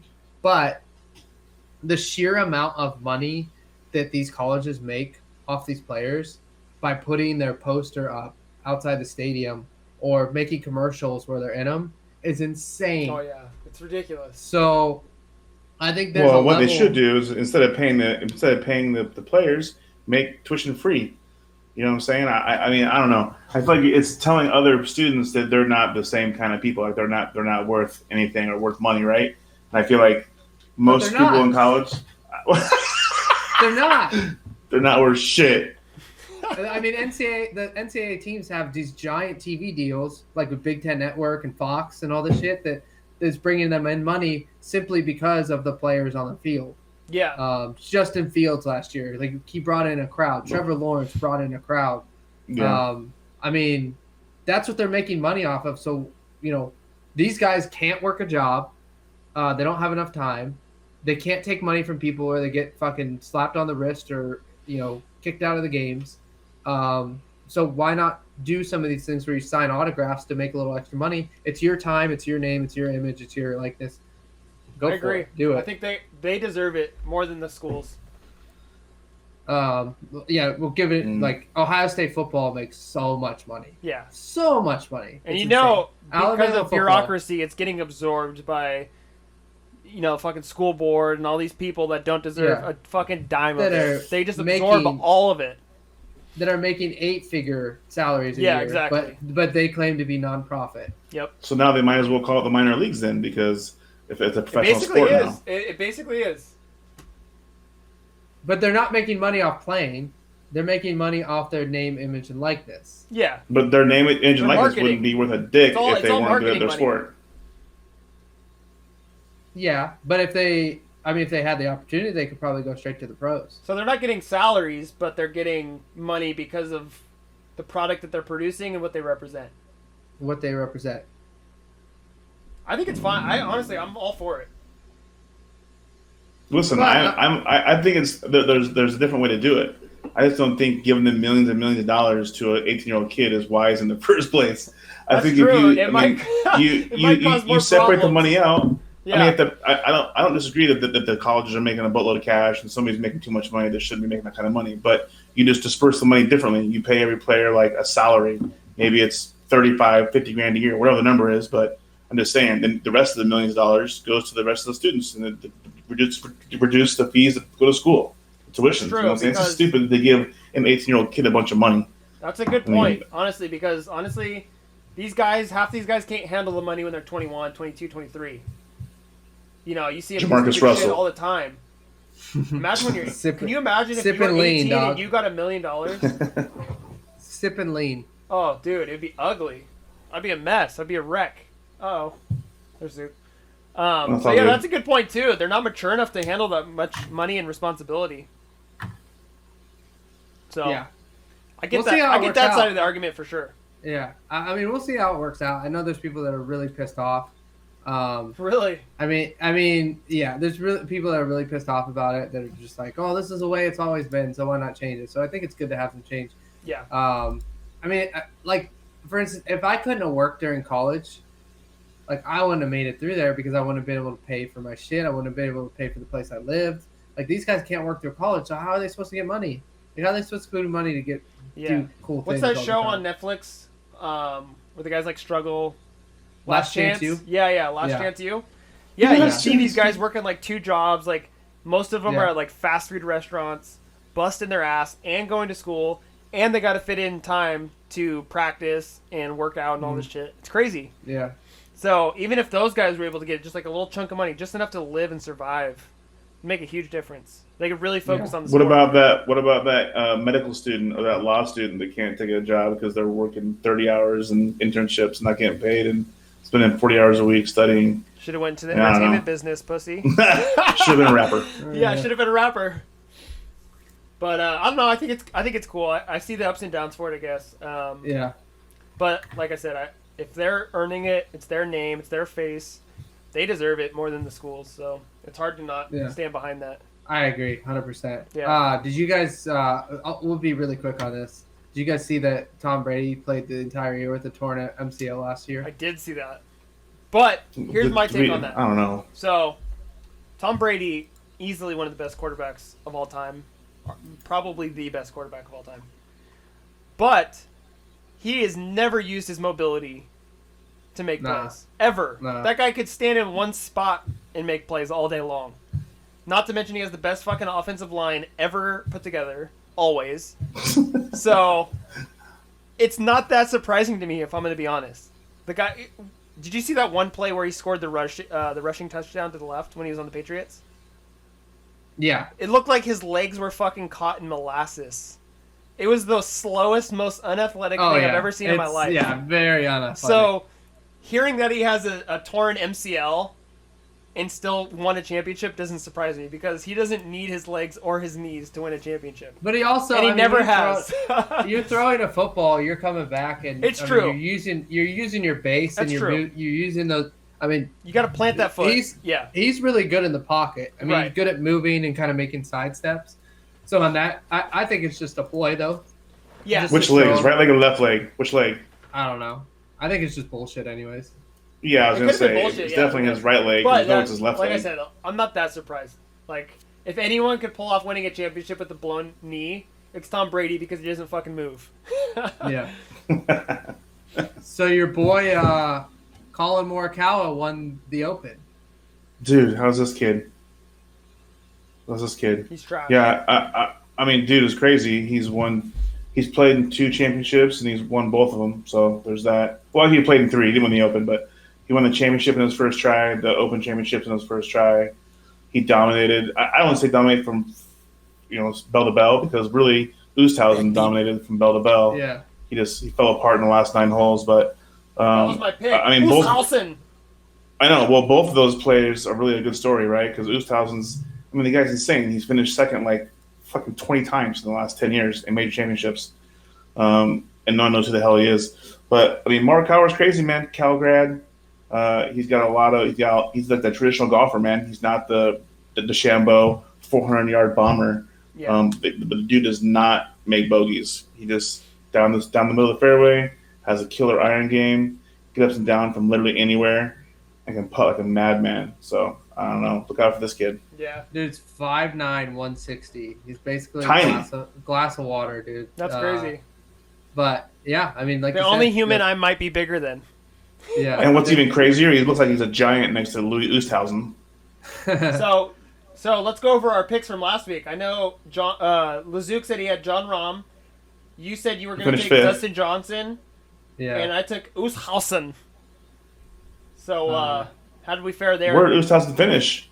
I'm not sure where Oosthuizen finished. I think he finished. Let me see. He said he finished second. He was a runner-up in 6 majors since winning 2010. No, he finished 3rd. Spieth was 2nd. Rahm was 3rd. Tied for Oosthuizen. So we tie. Looks like I was the closest. I'll take John that. Rahm is. I'll take that. John Rahm's a beast. John Yeah, Rahm we tied. Yeah, Tiff and I tied at -11 with John Rahm and Oosthuizen tied for 3rd. I got you. Dustin Johnson is a notorious choke artist, so I don't He feel shit the bad about my bed. pick. He shit the bed. He's always a choke artist. Yeah. He choked the day before though. Like he wasn't really in it even. He was like 7 back. But Spieth also, man. Spieth. I mean, he's like the British Open like master, right? They were showing the stats. I don't have them in front of me, but who's the other guy like we were talking 70 about? under par. DeChambeau, how did he do? He was gone. He was bad. He finished even, maybe. Oh, he just shit the bed? He was bad from the beginning. Yeah. Oh, let's see. He had crushed. Brooks got in his head from the start. Brooks has been in his head, and he's just lost it, dude. He's talking to his driver. He's talking shit all over the place. Like oh, dude, DeChambeau's lost it. Yeah, he's a mess. What about? I feel like he's a head case. Like he'll never be good. Rory, McIlroy. McIlroy, did he? I don't think he didn't even make the cut, did he? I don't know. I remember when that dude first came into the league, and they talked about him like he was the next god. Well, bro, him and Tiger were like, they were like, this guy's gonna like be like the next Jesus coming to the, like it was insane how they talked about this dude, and then I feel like he completely. Well, I know you saw those commercials. I mean, he was in all the commercials for Nike. Him and Tiger were in all the commercials. Out of that guy. Well, he was good. I mean, he was a good golfer, and he won a lot of events, and then he's just kind of fallen apart lately. He's still a good golfer. He's got it in him. How old is he? Probably in mid-30s. Yeah, he's still pretty young. I don't even think he's 30, or he might be just 30. Funny, these golf guys like are ugly as shit, and then you look at their wives. Oh, he's our age. He's 32.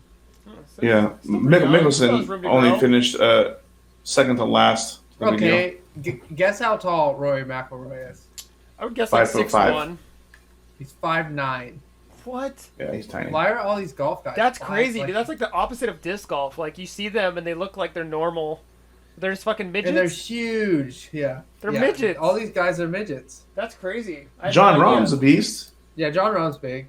DJ's 6'2" and like 3 bills. Yeah, DJ's pretty big too. So is Tony Finau. I feel like you would want to be kind of tall and lanky to get some whip on the golf club. A lot of these guys are short, compact swings. I mean, short, compact swings, and they don't need to hit it a quarter mile. They're just Yeah, they're short game specialists. Yeah, put it in the fairway, put it next to the hole, make a putt.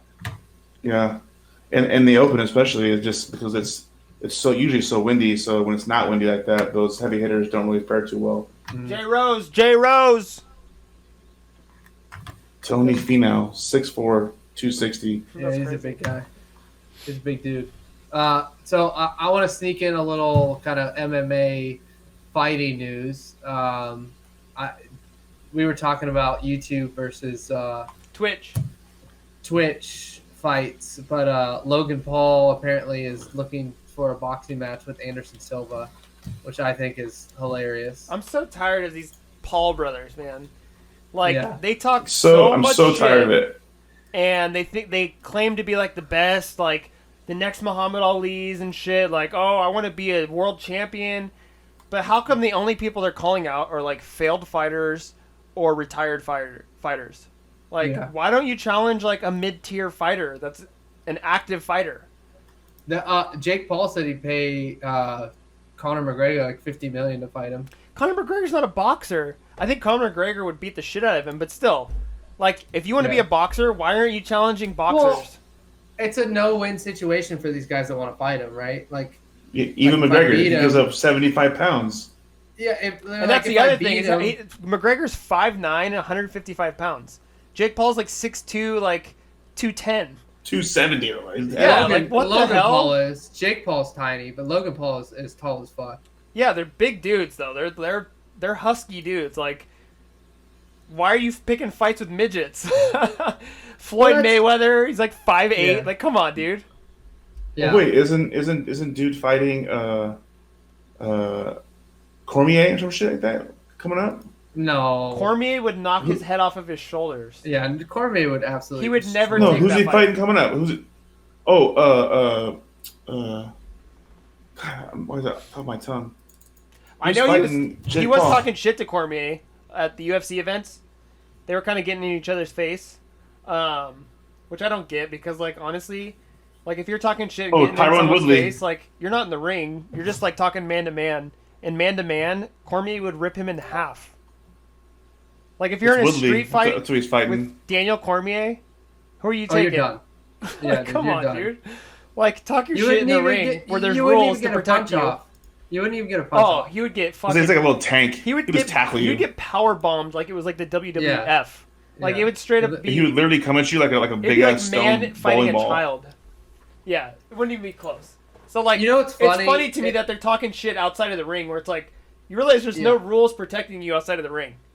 This is street rule. This is man to man, face to face. Like you're talking shit to me man to man, I will fucking destroy you, and you know that. Yeah. So it's just crazy. Okay, so listen to this. So I just pulled this up. So Logan Paul is fighting Tyron Woodley, right, on August 29th. Okay, listen to this shit. That's not Logan. That's the other one, Jake. No, it's not. It's Logan Jake. Paul. No, Logan you're right. Jake Mayweather. Paul. It's Jake. Okay. So Jake Paul. Okay, That's Jake gonna Paul. be You're right. I'm waiting them up. a decent fight, but it's kind of the same But thing. listen, the loser has to get a tattoo of the face of the other one. Which is kind of funny. You know what's funny is these boxing matches are pulling more ratings and more viewers than actual like than like Canelo and like some of the other like actual champions. You know like, yep. Yeah. Oh, didn't Canelo say some shit like he would pay? Think about it. These guys are entertainers. They have like 30 million followers on YouTube. All those people are going to watch the pay-per-view. So they're just dragging their audience and forcing them to buy these $60 pay-per-views. It's genius. Whereas Canelo, like, he has the entire country of Mexico standing behind him, but it's just different, you know? These guys are actual... Yeah, and of those 30 million followers, like 1 million ever watched boxing in their life. I know, but probably 20 million bought the pay-per-view. Yeah, exactly. Exactly, right. So, and then you're also getting the boxing fans who are like, oh shit, let's watch this YouTuber get his ass kicked by Floyd Mayweather. Yeah. You know what I mean? Exactly. So it is genius marketing, I think. Makes sense, but I don't respect the fact that they're trying to claim to be these like great boxers and trying to be like legit fighters, but the people they're calling out, it's just like, come on, dude. Like, I kind of respect him. I kind of respect him for picking, coming back? What's his face? Tyron Woodley. Because Tyron Woodley is a good fighter. Yeah. But I don't know, man. Is he a good boxer though? Exactly. You claim to be this great boxer, but it's like, why aren't you challenging any boxers? But now, with that being said, that's only Jake. Logan Paul fucking challenged Floyd Mayweather, so yeah, you gotta tip your hat to him on that one. Tyron Woodley's 39. 39 and hasn't won a fight in 5 years. Logan Paul is huge. He's tall as fuck, like you said, fighting Floyd Mayweather, who's like 5'5" and like 130 pounds. Bucket of water. Yeah. Like I would make Floyd Mayweather look tiny. Yeah. And that dude would make me look tiny. So. And I know Floyd Mayweather's like pound for pound one of the greatest fighters ever, but putting him against somebody that's huge. Putting him against a giant, he has no chance of knocking him out. Yeah. Yep. He'll outscore him all day long, but he's not going to knock out Logan Paul. Logan Paul's huge. He can take any punch he has, and he's not going to go to sleep. Did you see the Jake Paul Sleepy McGregor chain? Yeah, that's pretty funny. It's kind of hilarious. Then he gave it to Dustin Poirier. Fuck Dustin Poirier. I do not like Dustin Poirier. That guy is so vanilla. Yeah, he's so vanilla. Boring. Just like, if he becomes the champion of that weight division, is anyone ever going to watch that championship fight? Like, how many pay-per-view do you think that's going to pull? Absolutely nothing. The only reason why anyone watched that last fight was because of McGregor. Let's be honest. Yeah, for sure. So I don't know, man. I was rooting for McGregor. I think everyone in the world was rooting for McGregor because Poirier's just boring. Nobody wants to watch him. He's so vanilla and boring. Even his fighting style is kind of boring. I think the sport is getting boring. It's like boxing 10, 15 years ago. Well, they got some young stars. I think, like O'Malley. Yeah, MMA. Dude, I love O'Malley. The guy's a stud. MMA is coming at it. I mean, I like O'Malley. I think it's still a popular sport. I think it's surpassed boxing. That's for sure. Yeah. Oh. And that think, was a long time ago. I'm just saying, like, it's gotten like before. It was like the heavyweights were the ones to watch, right? Yeah. It's just not as exciting to watch the 135, 145 division go 7 rounds. You know, like you want to see somebody get their head knocked off. Yeah, you want to see Derek Lewis just fucking crushing people and then licking the mat and like scowling at them from his belly. Blood. Yeah, exactly. I want to see Vanderlei Silva like licking blood off somebody's forehead while he beats him. So entertaining. I loved watching Vanderlei fights. But no, MMA is getting more exciting. TJ Dillashaw is back from his 2-year suspension. So he got caught using some sort of performance-enhancing drug. And then weed. I don't know what it was, honestly. But I know he was suspended for like 2 years. He's back. He's fighting in the next event, which is like pretty soon. I've always liked TJ, or DJ, whatever the hell his name is. Dillashaw. He's hell of good. But then also exciting in MMA, John Jones is moving up to heavyweight. So we talked about that in past episodes, but it sounds like it's actually going to come through, and that's going to be sick. That'll bring so much attention back to MMA. Yeah, Can you imagine John Jones fighting in Ghanawa? Yeah, that's insane. Like that's going to be a crazy ass fight. I honestly don't know. How much does he give up? What? How much does he give up? What do you mean? 50 pounds? I mean, John Jones, his natural weight is like 230 though. That dude's 270, I think. John Jones? No. Oh yeah, his natural weight. That dude's 270 easy. So natural weight, they probably give up, 30 pounds. It'll be interesting. that dude's yoked. But John Jones is fast as fuck. He's a hella good wrestler. He's way more technical. He's way more skilled as a fighter, I think, than Ngannou. But Ngannou just has that factor where it's like, if he hits you, your head is flying off your shoulders and you're dead. You know what I mean? He doesn't really throw he doesn't really do the crazy Bob what's the guy's name? Bob Sapp haymakers. You know what I'm saying? He brings decent boxing. He's not just throwing wild, disgusting haymakers. Yeah, he's a vicious fighter. That is one of the last people in the world I would want to fight. Can you imagine if somebody held a gun to your head and was like, I'm either going to shoot you or you got to fight Francis Ngannou? That's a lose-lose. You're dead either way. You're dead. Where are you shooting me? Where you? Yeah, I'm just all right, I'll take the bullets. Calf. That's quicker and easy. Oh man, that's brutal. But yeah, MMA's picking up. I think it's going to be exciting.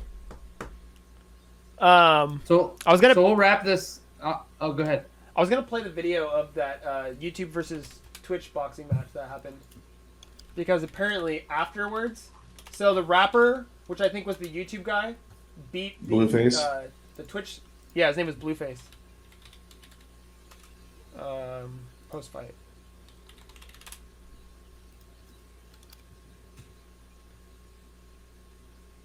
Highlights. Let's just do the highlights.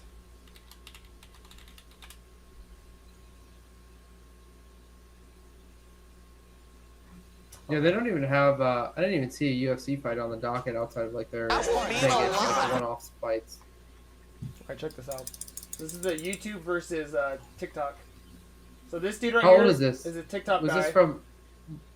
Was this from a couple weeks ago? I think this happened like hella recently. Well, the first two fights. But there's these fights a couple 3 weeks rounds. ago. Here's the July replay. 23rd. Oh yeah, it's Blueface today. sizing that up. He's waiting. Finds it. Bah! Wow, that didn't even land, and he got Kane staggering. But he pushed Kane all the way back into that ring. Even He his landed that uppercuts, uppercut. if those Good night. uppercuts have touched the chin, they would have put him down. I wonder if Blueface can make those adjustments going into this third round. Right in the chest. Like, what's this white kid doing? You know what I'm He saying? doesn't even know where he is. He's lost. Did he even throw a punch? Did he throw any punches? We see some of these shots. Those aren't even punches. Oh my god. Flying back into the rope. Oh, Kim, Get this guy out of the ring. body shot, and I promise you, Blueface has power. I promise you. Giving this dude a black and blue face. Oh, he wants it. Yep. Oh, god. Okay. Nice defense by Blueface. It is time Desperate to get that haymakers. internet fame. You Oh need my god. Look at the length difference though. A clean right by Kane. The He got like white came out a fire. 15-inch He reach should have advantage. applied the pressure right there. He is wearing them though. He is wearing them. The internet is Oh. hungry. They're going to want Oh. to see a knockout here. Who will become a meme? Oh, Oh my god, that was the most telegraphed punch ever. If that landed, I would be Blueface, if fucking you realize the amount of uppercuts you can throw right now. Dude, what's embarrassing is that people are making more money than actual boxers. This is like backyard boxing when you're drunk. How is that? That was a push down. That was a push down. That was not a knockout. And look at the people that are there. There's more than a regular boxing fight. Oh, Kane's coming. Oh, Blueface is looking tired. They're swinging for the fence. Uh-oh. Oh. What are you doing? These guys are so bad. Oh my God. He's like, hey man, he hit me too hard. Jake Paul look good. Remember Floyd Mayweather versus Victor Ortiz. Protect yourself at all costs. By Tom Santana. And I gotta admit, Kane towards the end looked like He's like, Bryce bro, Hall just stop, from the just YouTubers stop. TikToker match. His head flew back like a bobblehead. It's Yo, unreal. Blue, you got He's like, I'm 30 gonna count to seconds. 10, bro. What Just do stay you right here. got? What do you got, Blue? Does he know he only has 20 seconds to become an NFT that lives forever? At the end of the fight, some guy from the audience jumps in, and Blueface starts throwing hands at them. If you're Inside looking the for a ring after the CRM, fight. get Monday.com's flexible CRM solution. Like someone trying to get at Blueface? Yeah, some guy jumped in and started throwing hands. Check this out. Where'd Dubz go? Oh, okay. Please welcome the popular hip-hop Oh, come star from the City of Angels, Los Angeles, California. Alright, let's get to the part where we start throwing hands in the audience. Here we go. Round number one. I mean, Mike Tyson's so Alright, check this out. rightfully there's Let's see who Blueface gets in the ring with next. Oh, that's big. Oh my God! It's unbelievable. Oh my What is God! happening? Man jumps in the ring and punches Blueface. Yo! Back. There's dog pile. It's an all-out war inside the ring. Oh my Who even is that guy? Blueface! Oh my God! Oh my God! Just some rando catching hands. Get to the bottom of this. Blueface is over in the corner. Calm down. Who was that? Who caused It that? looks like a crazed fan ran up and attacked Blueface. It looks like the perpetrator got him in a is thrown out chokehold of the and ring. dragged his He's ass getting out. Demolished. And They're like, who is this guy? How did he even get in here? Oh, 1 minute. Oh my goodness. Some drunk dudes from the audience. You want to talk about viral? So funny, though. This just went viral.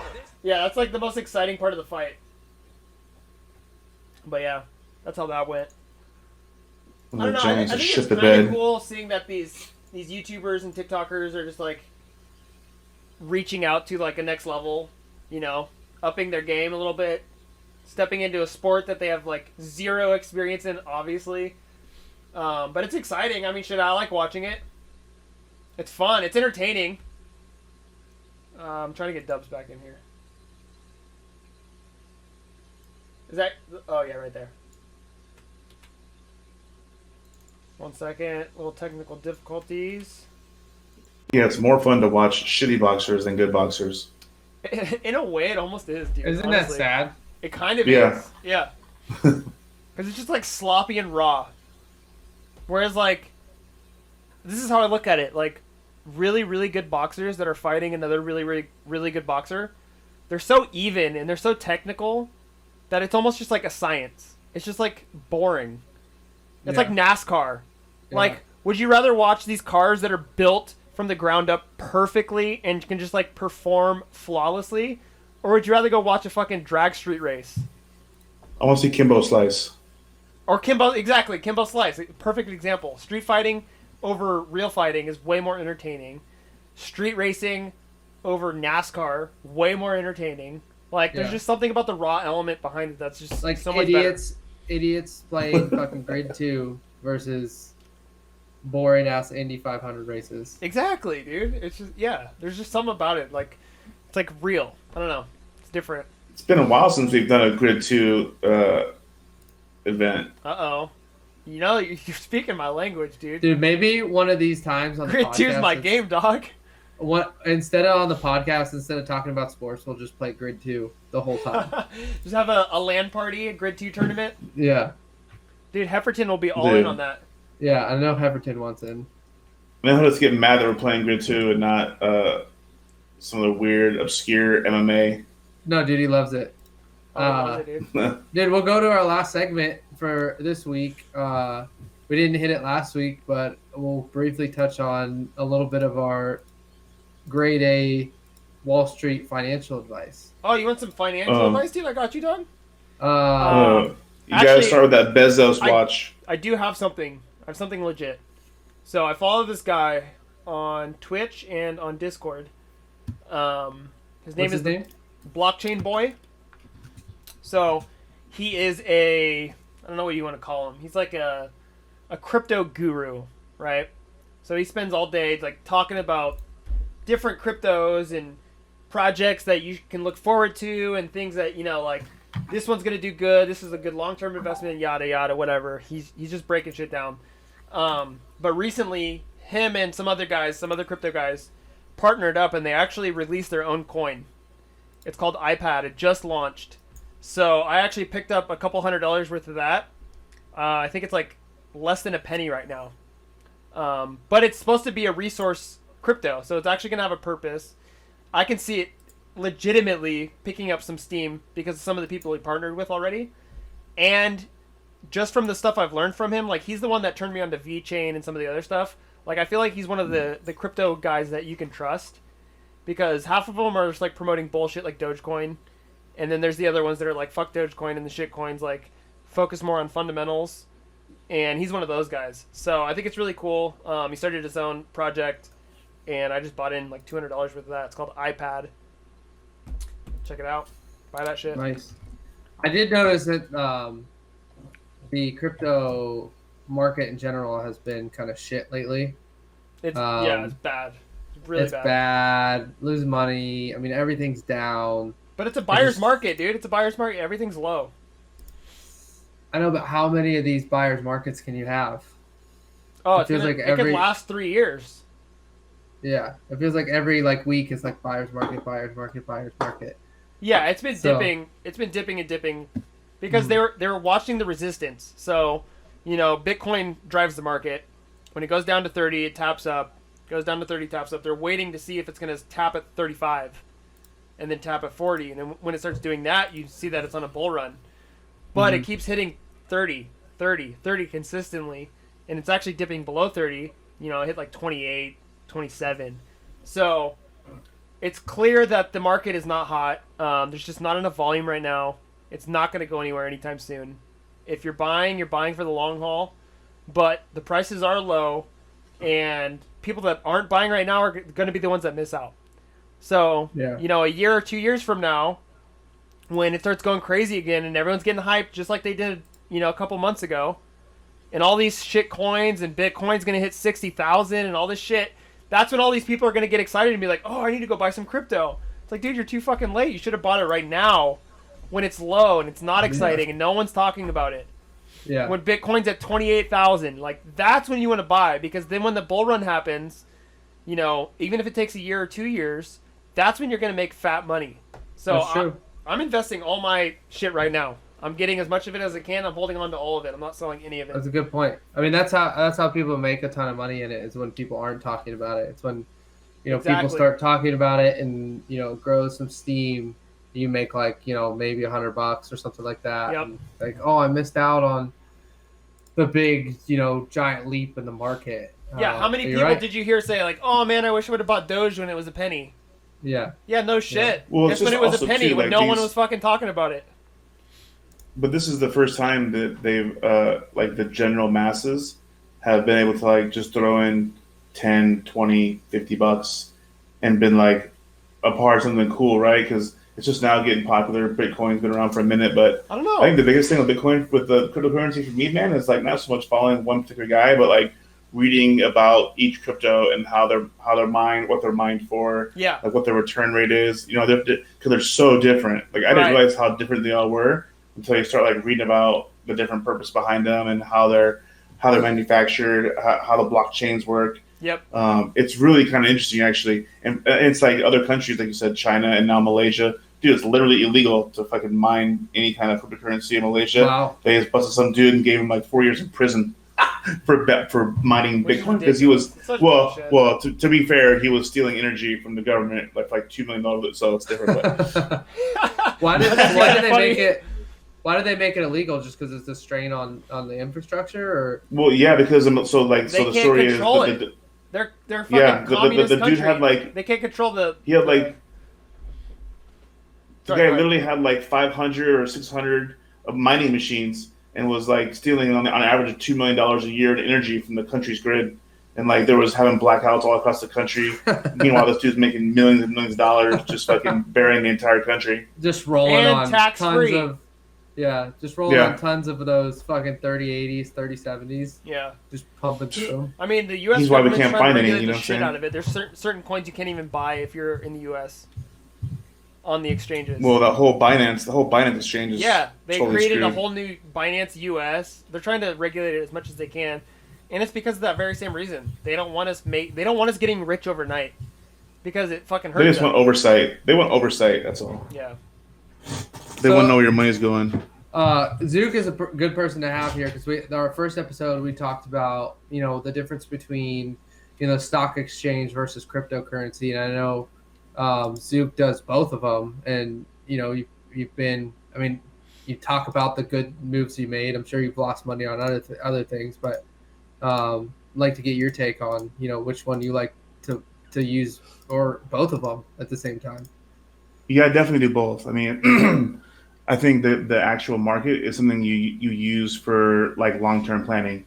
So I have a regular donation, essentially I call it donation, but to the stock market, to a portfolio basically, right? It's divided amongst, different sectors or individual stocks. I got a few stocks here and there. I got some of those GameStop, shits, AMC, a couple of Tesla ones or whatever kind of in the mix. But mostly the stock market is a long-term security. In 25 years from now, I'm going to have, hopefully $500,000 in there to retire on whatever. The crypto shit is exciting. You know what I'm saying?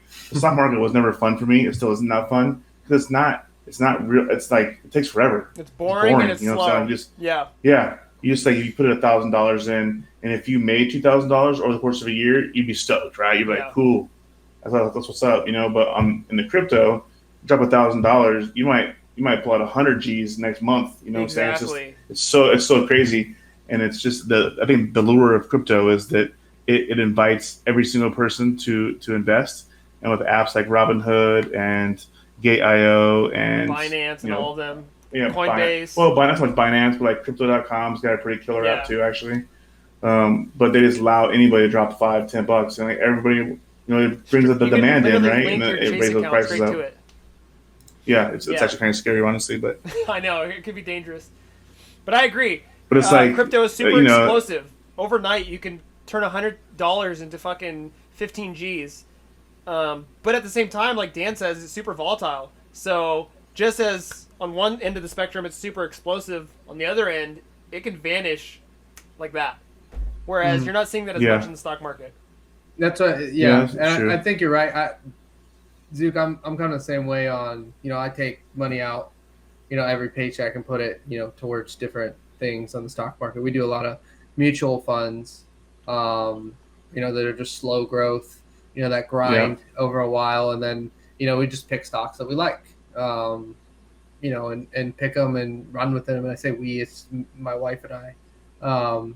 And then just see how we do. It's kind of a competition between the two of us because it's like, I can pick a stock that it grows versus, if you pick a stock that sucks, I'm probably going to talk shit to you.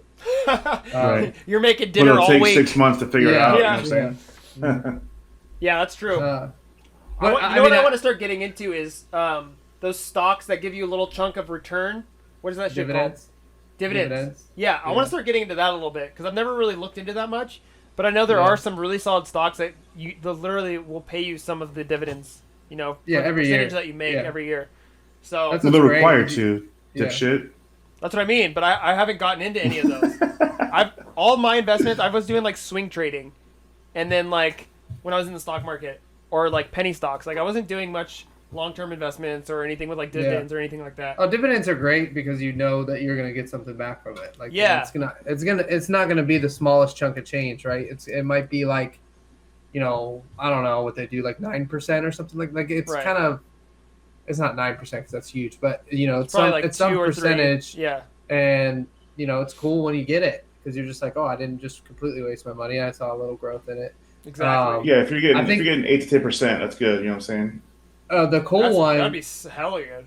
I can't remember if I was talking to you guys about it or not, but I think the cool one to invest in right now, and they never grow that much, but Ford, I think, is a good one right now, just because Ford is kind of dominating on the automobile market. They're kind of like pushing out a ton of electric cars that are cool. Yeah, they're right? so ugly too. So ugly. I can't stand behind Fords. I'd say like they put out the Lightning, which is that's a big deal. Yeah, that's a big deal for F-150 truck. They put out that Mustang SUV, which is all electric. The Mach-E. Yeah, the all electric. I mean, they're putting out cars that people actually drive all the time, and making them electric. And it's not just like this Prius or like fucking hybrid little Leaf or dumb shit like that. It's actual regular cars. Yeah. They're implementing it into their regular fleet, which is cool. Yeah, which is tapping into cars that people drive, which I think is huge. That's a pretty big deal. Yeah. Well, even like for the last like couple of years, the Ford F-150 has been the best truck among the the full size trucks because of the gas mileage it got. Twin turbo, it got like same horsepower, same towing capacity. Yeah. But it got like 25 miles a gallon. Yeah. Where the other ones are getting like 15.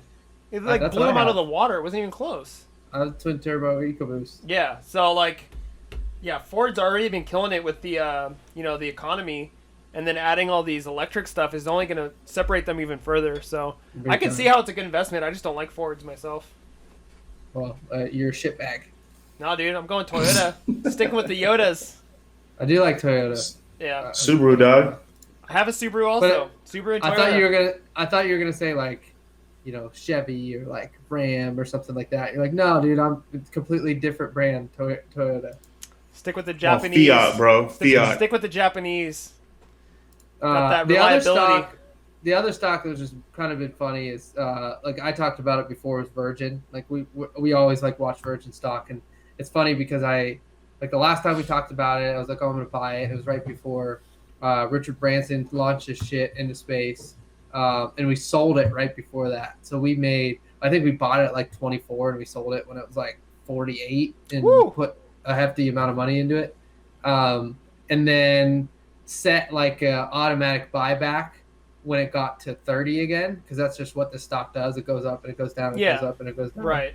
And it was funny because it dropped right after that. And it was just like, I think people get really excited. This was kind of a move that like crypto, it kind of followed crypto a little bit to where people get all excited about this stock But then they see like Richard Branson just shoot straight up into space and come back down. They're like, okay, what product are they selling?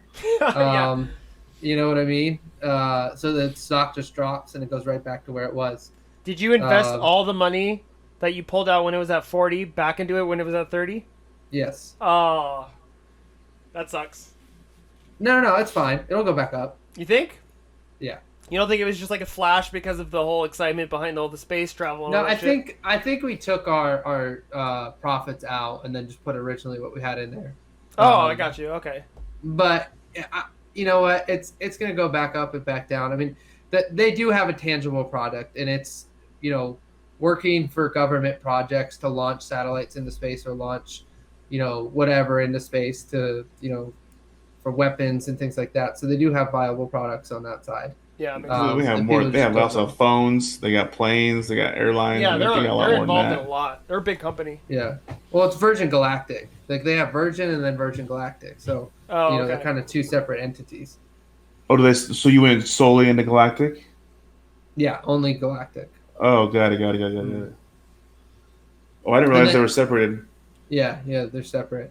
There's also a lot of electric car companies that are starting to pop up. Yeah. And I think those would be really good investments to make. Well, anything alternative energy now or green. I mean, that's what we put all of our money into right now, really. It's like all those alternative energy companies. And because one's going to take off. I mean, everybody's pushing green. You got, you know, a lot of Democrats pushing green. You have a Democratic president that's going to push green stuff. So I think, you know, that stuff's just going to take off. And we were kind of ahead of the game on that, but we'll see what happens in the end. Well, it's not even just even just about like the environment. Like straight up, it's cleaner, it's more efficient. It's like electric cars are literally faster and better than gasoline cars.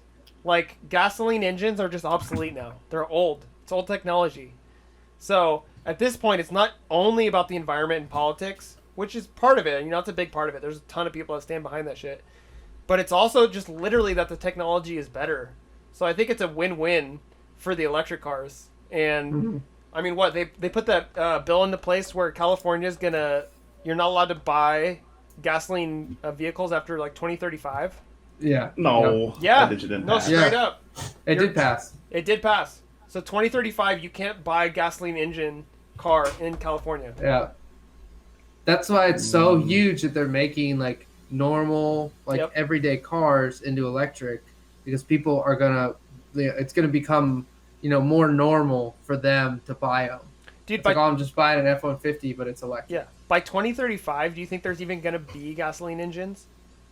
Yes. Yeah. Think about it. I guarantee they will. That's almost there's too much money in years oil. From now. Too much money. Well, and there's too much reliability in those engines.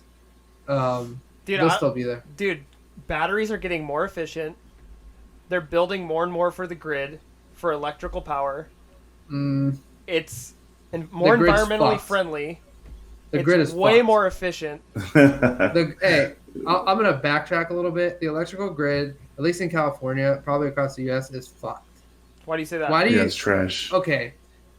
Hot day outside. Why do you think they tell you? Why do they think they tell you not to turn on your AC? Because all the transformers that PG&E were supposed to service that they haven't serviced in the last 30 years are blowing up. I literally have one blow up outside my apartment. It's not the transformers, dude. It's the lines. It's the old lines. It's the infrastructure in place. It's everything. It's not just PG&E's fault. It's the state of California's fault. It's the CPUC's fault. And there's not enough capacity to handle it. Yeah, but that's the thing. When a problem presents itself, so the more we start shifting toward electrical energy, the more we start pushing it and needing that infrastructure to exist, the more the state is going to see it as a problem and start diverting funds to upgrading it. They should be doing it now. So obviously, if it's working as it is, they're not going to do shit because they want to keep the money. But once it becomes a problem and they're like, shit, we're blowing out power every week. It is a problem. Exactly. And we're making it more of a problem to the point where they're going to have to fix it. So I think it's the direction we have to go. And I think it's, give it 15 years. 2035 is 13 years from now? Hefferton says we need nuclear. Nuclear would be good too. Perfect 10. Honestly, we can build a lot. I mean, California is the only state that is like the highest rate of renewable energy in the U.S. I think. I mean, we're like 70-80% renewable for our electricity, which is kind of crazy, to be honest. A lot of it comes from solar, wind, things like that, which, you know, for me, it's sustainable. But probably a deceiving number if you consider the amount of population in the state, though. Yeah, but 70% of the whole number is huge. I want to see the percentage per 1,000. If you've ever seen, if you've ever driven to Palmdale, there's a giant solar plant out there that's huge, takes up a ton of space, and that's PG&E's. I've heard solar. Not solar. I'm sorry. Go ahead. I was thinking of something else. Dude, in Bakersfield, there's 8 football fields. Yeah. I've heard wind. There's like 8 football fields with solar panels down there, dude. It's bigger than that. It literally goes on for miles. Well, wind tunnels are sketchy, bro. Those things still take oil still. Mm. But that's the move we're making. I mean, there's still a gap, right? There's still a transitional gap that solar only produces power during the day. Right. What are you going to do with that power? Batteries, like you said, are becoming way better, so you could store that power. But we need something, solar panels to get more efficient. We need some other. It still needs a ton of development. Yeah. Yeah, I've always thought it's funny. My dad tells me about this all the time too. Why have we not figured out a way to harness tidal energy to use for power? Tidal energy, dude. Okay. Like waves. Okay, listen. All you gotta do is watch the what's that guy's name? I think it's called Rare Earth or something like that. There's a series, like a 7 or 8 part series with this famous dude. I'll remember it in a minute, or I'll bring it next time. But they went to Iceland, right? And Iceland is the only country in the world that has 100%. In fact, they actually ship out renewable resources. I don't know how that works, and they have a bunch of those geothermal generators and tidal, and I mean it's insane, bro. Yeah, and they core a hole, and they take natural gases that come up through this giant well, and it just creates an insane amount of energy on these fucking some sort of geothermal energy power plants. 100% natural, 100% sustainable. And it powers their entire country. I think it's some dumb number. They have 10,000 waterfalls, and on 8 of them they have these massive power plants, right? That use tidal energy, and those 7 plants alone can power the entire country. That's great. Hydro. It's pretty nuts. Yeah, Iceland has some crazy power shit going. So to your point, Tiff, that's why we're not there yet, because oil has always been an American. Well, I mean it's also Saudi market and stuff like that, but I mean we're so dependent on oil, and all the rich people in our country have gotten that way in generational wealth off oil. So it's hard for us to get away from. But you can only milk it for so long, dude. Yeah. Eventually technology is going to surpass it so far that it's just all right. I get that that's what we've built our economy on. That's where a large portion of our money comes from, but god damn, we're fucking light years behind everyone else now because we just milked it for too long. You got to keep up. You got to be the best. You got to be the most efficient. And oil is just old technology. It is what it is. And we're running out of it, dude. It's getting harder and harder to frack and find more oil. Yeah. So our kids might see that change, but we'll never see that happen. I don't know, dude. I think our generation is really pushing for it. So, yeah. Obviously with the whole global warming push and all that stuff, I think it's the best thing that came out of that, regardless of your opinion on global warming. It definitely opened people's eyes to energy and not just about the pollution side of things, about just becoming more efficient. I think it definitely helped us shift, make that turn that we needed to make, and push us away from that fucking milking of the oil industry. Yeah, I agree. Yeah, I think that's the biggest downfall is we continue to, you get all mad about, people pushing no gas cars anymore, stuff like that. And it's just dude, if we can make a sustainable electrical car that's not just, a gas-fired generator in the back pushing your car, absolutely. Yeah, it's way more efficient. It looks like dog shit. Instant delivery of torque. You could it's like once batteries get good, you can get way more range than a gasoline engine can.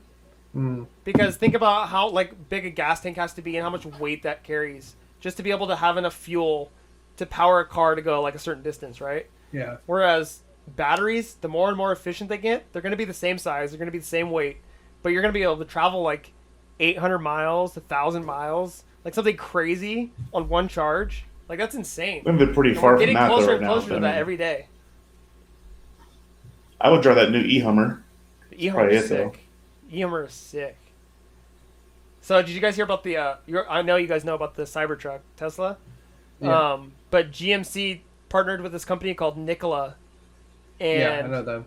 Yeah, they're coming out with their own truck. And I think it's going to have the same technology as the Hummer, but it looks so sick. Dude, they've been trying to come the out side with crawl, a truck. the crab crawl. Nikola's been trying to come out with a truck for like 2 years. I know. Well, they got in a lot of trouble because they lied about a bunch of shit. So when they partnered with GM, apparently they had all these like stats and like said like, oh, our engine can go this far on this, and like we already got all this shit figured out, and like it all turned out to be complete bullshit. Like when they looked into it, like after the partnership, they were like, wait a minute, like literally this was all a farce. You have nothing. Like you're basically completely relying on our partnership for us to make this happen for you. So like there was like a big falling out. Like I forget exactly how it went down, but it was crazy. Damn. Yeah, well, we completely diverted from financial talks, but that was that was good stuff, honestly. Energy talks. It kind of, I mean, energy is going to dictate where the market goes anyway. So it's true. I mean, even we got on that subject because of investing in. Yeah, energy. I mean, energy dictates the crypto market in a sense because you guaranteed gotta have 100%. a ton of energy hell yeah, to make crypto. Right. And then a lot of the that's kind of why some of those cryptos are important to look at because a lot of them don't use the same amount of energy, right? Like they use different kind of technologies to mine their blocks, so it's different. Yeah, and there's some that are way more efficient than others. Mm-hmm. I mean, that's the whole thing why Bitcoin crashed. Honestly, Elon Musk said he doesn't want to invest in Bitcoin because it takes too much energy, and it's killing the environment. Yeah, that was probably more China. Right after the fucking shit crashed. So yeah, that was also when China said "fuck off, Bitcoin." That's true. There was a lot of hands in that pot. Yeah. Anyways, I think we should wrap it up. That's been 2 hours. It was a good episode. We covered everything. We'll be back next week. We're gonna come in. I'll be coming from Hawaii. Oh, dude, live from Hawaii with Dubz. All right.